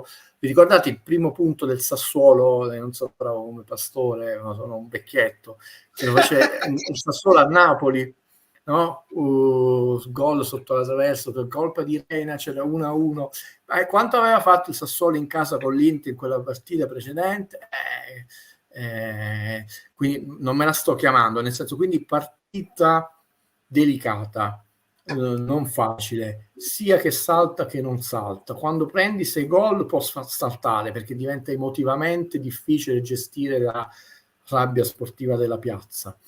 Quindi 4 partite di seguito non le vinciamo dal girone di ritorno dell'anno dello scudetto, poi non abbiamo proprio più fatto, quindi sarebbe importantissimo, una partita molto delicata, però in questo Conte è veramente tosto, ragione partite, ve lo dissi dal primo momento, se Conte riesce, se si crea questo matrimonio, che non è facile perché Napoli ha bisogno di allenatori freddi, no? Dove Conte trasferisce questa fame agonistica di non lasciare manco le briciole con le partite piccole, tra virgolette, sempre massimo rispetto, e un po' si contanima dell'entusiasmo, ma senza farsi trascinare verso strade strane, allora le due forze possono essere devastanti, no? Un pizzico di contaminazione. Secondo te è un tema il fatto che il Milan sia a breve distanza, cioè non abbiamo la settimana tipo, o Conte andrà proprio dritto? Non con Conte, cioè non ci penserà proprio. Da Conte ci aspettiamo questo, lo sto dicendo, cioè sarebbe quindi anche in termini di turnover, cioè non ci pensa. No, qualcosa in termini di turnover, sì, però lui l'ha detto, voglio cambiare l'ordine degli adventi senza cambiare il risultato. Bello, ok. Nel senso, io sono non attendeista, ve lo sto dicendo, quelli che hanno detto pessimi, no, io sono molto contento. Tra l'altro l'ha detto il maestro Sorrentino, salutiamo Paolo Sorrentino, che ha detto, io li ho visti anche nelle sconfitte della storia, ha detto adesso c'è voglia, c'è attesa di vedere la domenica, quindi mentre prima era un po' di paura, salutiamo il grande Paolo che fra un po' esce in sala con Partenope, è sempre sfizioso nelle sue dichiarazioni. E quindi io sono molto curioso di vedere domenica, godermi la settimana tipo, no? Come è migliorata in questo settore. Da lui ci aspettiamo questa fame dove tu non lasci, dice, come ti sei mangiato anche il gelato di tuo figlio, no, devo lasciare manco il gelato a mio figlio, tutte le... Sì, Pasquale, ho visto il gol di Osimhen, ha fatto una rovesciata è salito in cielo, cioè il piede è andato oltre le più umane aspettative, una cosa veramente pazzesca, ne abbiamo parlato. Quello che è successo su Osimhen è veramente figlio della stupidità, perché poi sembra che la gente si è dimenticata non solo le sue qualità, a parte che ha meno anni di Lukaku, purtroppo non voglio dire che è un sacrificio necessario, era una cosa ampiamente detta dal sottoscritto e da Valerio, vi avevamo psicologicamente preparati, non perché siamo né degli rinconoscenti né abbiamo memoria corta. A questo punto a Napoli economicamente si spera fa molto comodo che Osimhen faccia bene, faccia dei bei gol anche sopra la media come spettacolarità e difficoltà. È un giocatore in prestito secco, ha vita tutta da scrivere, che ha causato più danni a se stesso da atteggiamenti non all'altezza del suo talento, che è ancora da migliorare sicuramente, anche non migliorare. Siamo contenti se fa bei gol, prima di tutto perché siamo sportivi, parlo per me, ma Valerio credo che tu ti associerai, e secondo perché è stato un giocatore del Napoli, ancora perché è ancora un giocatore del Napoli, quindi ci conviene che faccia grandissime prestazioni. Vale il video girato in bassissima al buio, definizione eccetera, e te l'ho mandato, non è manco con la sigla eccetera eccetera, se ritiene il caso è uno sfizio di farlo vedere. È stato girato, poi se lo fai vedere vi spiego per voi, perché e poi vi racconto anche la storia di questa piccola cosa su una scalinata celebre. Un parere del buon Guido su Neres, e se a suo avviso proprio il brasiliano potrebbe sostituire Kvara se il georgiano dovesse partire la prossima stagione. Prima cosa, in realtà è molto facile analizzare certe cose perché tu hai uno storico molto lungo ormai e di tante operazioni, e quindi quando De Laurentiis disse in un'intervista parecchio tempo fa una frase riferita ai procuratori di Kvara, io poi subito dopo non ci eravamo visti in diretta, ma perché e poi in diretta dissi non avremo, abbiamo un problema. Ci hanno descritto tutto a posto, è passato un campionato, finito il campionato scudetto, è passato un brutto campionato, è iniziata la stagione questa qua, se non là, tutto fatto, secondo me abbiamo un problema che fra un po' non sarà un problema, sarà un addio. Quindi ti fa piacere? No. Non è pessimismo, non è iettatore, eccetera. Ragazzi, sono anche 20 anni di società. E c'è questo tipo di dichiarazioni per come funziona il mondo del calcio e come funziona il mondo del calcio di Laurentiis dovrebbero fare storia. Poi se tu prendi su 20 anni il singolo caso, ci fa più comodo per una sola cosa rispetto a 100.000. Sono giocatori scusate, con tecniche diverse. Penso che se si paventerà questo rischio, vedremo Conte penso incominciare a valutare, quindi anche con un utilizzo, un minutaggio diverso, però diciamo per adesso io penso che il girone di andata Conte vorrà fare più punti possibili e cercare di schierare i giocatori che adesso, senza pensare al futuro, anche se è abbastanza prossimo, potrebbero non essere più nostri. Quest'anno era sicuro, perché altrimenti Conte si sarebbe dimesso, che c'erano delle garanzie oltre che umane e contrattuali proprio di rosa, al di sotto del quale non si poteva andare, e tra l'altro lui lo disse malo mollo, non in maniera maleducata, ma lo disse in maniera dura: non parla. Lo ricordate quando qualcuno insinuava, voleva mettere, non parla, e quello insisteva, non parla. Quindi per quest'anno dobbiamo prepararci a quest'idea, che è più un'idea. Se Conte, io auspico che rimanga almeno i 3 anni, non dico 2, troverà intanto in essere poi sul mercato le soluzioni che ci facciano, insomma, perdere meno forza possibile. Hanno caratteristiche diverse, in realtà adesso dribbali più nello stretto e meno in progressione, però sembra avere una buona gamba, è molto meno per ora ordinato, e lo si è visto già nella partita di Coppa Italia, nelle coperture, nei rientri, una fase dove deve migliorare molto. Mi ha ricordato le deficienze tattiche di Chiesa, che era molto esaltato per la fase offensiva, però a volte Allegri preferiva altri giocatori, e si capiva poi perché. Non sto bocciando Chiesa, dicevo che c'era un po' di differenza tra le due fasi, e nel calcio moderno in realtà tu devi essere una sorta di Michael Jordan, devi essere bravo in tutte e due, non puoi essere quel giocatore, tranne veramente uno, anche a fine carriera, lo dici, sei dispensato da certi compiti. Le conosciamo. Guido, io ti ringrazio, sta per finire anche la partita di Cagliari, e quindi grazie per essere passato nonostante mi scuso Napoli abbia perso. Sì, mai espressione fu accolta con più felicità da me, perché insomma fossero tutte così saremmo contentissimi. Non so se avrai occasione, ti ho detto, questa pazzilla, chiamiamola così, che però è molto divertente. A questo punto sono in download, ma non me lo fa fare al volo, quindi devo farlo con calma. No, almeno ve la spiego, poi Valerio metterà anche un frammento, perché a questo punto c'è una ragione. Ero sulla scalinata del Sacré-Cœur a Parigi, ero uscito, stava piovendo, quindi già una scena particolarmente romantica. Poi il Sacré-Cœur, dopo John Wick, ha assunto un valore cinematografico particolarmente affascinante, no? Perché insomma la sequenza finale di questa saga, per ora finita, avviene lì.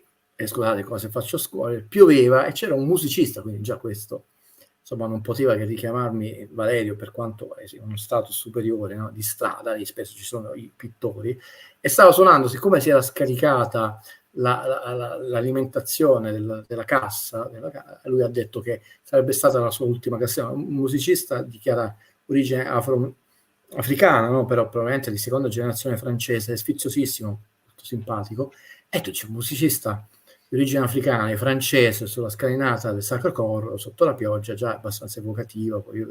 Che cosa mi canta come canzone? La sua canzone preferita come canzone finale. Questa è la sorpresa, il thriller, ciò che lascio poi a Valerio quando metterà il video. Però insomma potrebbe metterlo sul suo canale YouTube, Guido Gentile. Ma guarda, ti saluto dicendo, perché questo a questo punto te lo chiedo in diretta, farò subito questo Wolf e Joker 2, una cosa che non sa nemmeno la Sicilia. Ho detto, devo chiedere a 3 persone, Valerio, mio fratello, della Sicilia. Stavo pensando, vi saluto, ho detto, sarebbe carino fare, però c'è il titolo, mi sembra di quelli scappati di casa, cioè il mio viaggio a Parigi, no? Legare ogni cosa alla storia, anche alla mitologia, alla leggenda del monumento e come è stata rappresentata cinematograficamente. Ha detto, se lo dico a Valerio, vediamo che mi dice, fallo subito, immediatamente. Se lo dico alla Sicilia, ha detto no, troppa vanità. Però ci sto pensando di fare questo parallelismo storico cinematografico con questi luoghi e scegliere un solo luogo, cioè nel senso, perché a volte sono tanti film che hanno visto quella scena, e quindi ve lo dico in diretta, una cosa che pensavo questa notte, ho detto chissà se lo farò, a prescindere da questi film che riprenderemo a analizzare. Ho detto votatelo nei commenti se lo volete, se lo giudicate una cosa troppo vanitosa. Questo è il mio rischio, io non vorrei mai sembrare quello che non so. Fallo, perché non dici niente e ti dicono comunque quindi non c'è salvezza. Questo primo video che ho registrato è veramente dedicato a voi, è insomma una canzone iconica per noi italiani, cantata da un ragazzo di francese sotto il Sacro Cuore, a Montmartre, sotto la pioggia, ragazzi, che sia di buon auspicio. Un saluto alle amiche Bellini, agli amici Bellini, a Valerio, anche Fabio Versatile, che mi odia, perché mi manda tutte le cose anche quando sono fuori, così devo essere informato su quello che succede nel mondo del calcio, non posso distrarmi un attimo con Fabio. Un abbraccio a tutti. Ciao Guido, grazie mille per essere comunque passato anche senza aver visto la partita, senza poterci parlare della partita. Signori, vi abbraccio e vi bacio, perché anche io qualcosina devo andarla a fare. Ricordando a Marco, Lobotka ci sarà a Milano con il Lecce, credo il centrocampo sarà lo stesso, credo anche io. E anche per Milano io direi di non forzare, se recupera completamente sì, però non mi sembra il caso di forzare, perché poi va a finire che gli infortuni si allungano. Se fosse il Buongiorno magari tu lo rischi e lo metti. Con Gilmour già uno dice vabbè, faccio giocare Gilmour, così la penso. Vi abbraccio, vi bacio, vi chiedo dei like finali, siamo comunque capolisti, facciamo le pulci al Napoli perché fa parte del nostro DNA, la nostra identità, però bene, si sta meglio là sopra che in mezzo a lottare, perché poi arriveranno quei momenti. Molto bene, vedo un clima sereno, mi fa piacere. Allora, prego.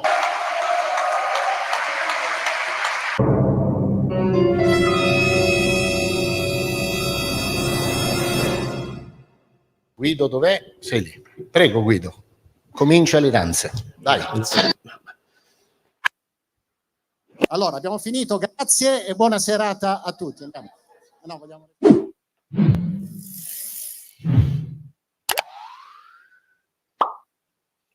Devo andare a vedere questo video, poi lo scoprirete poi più in là. Calma, non c'è fretta, quanta fretta? Sempre sta fretta.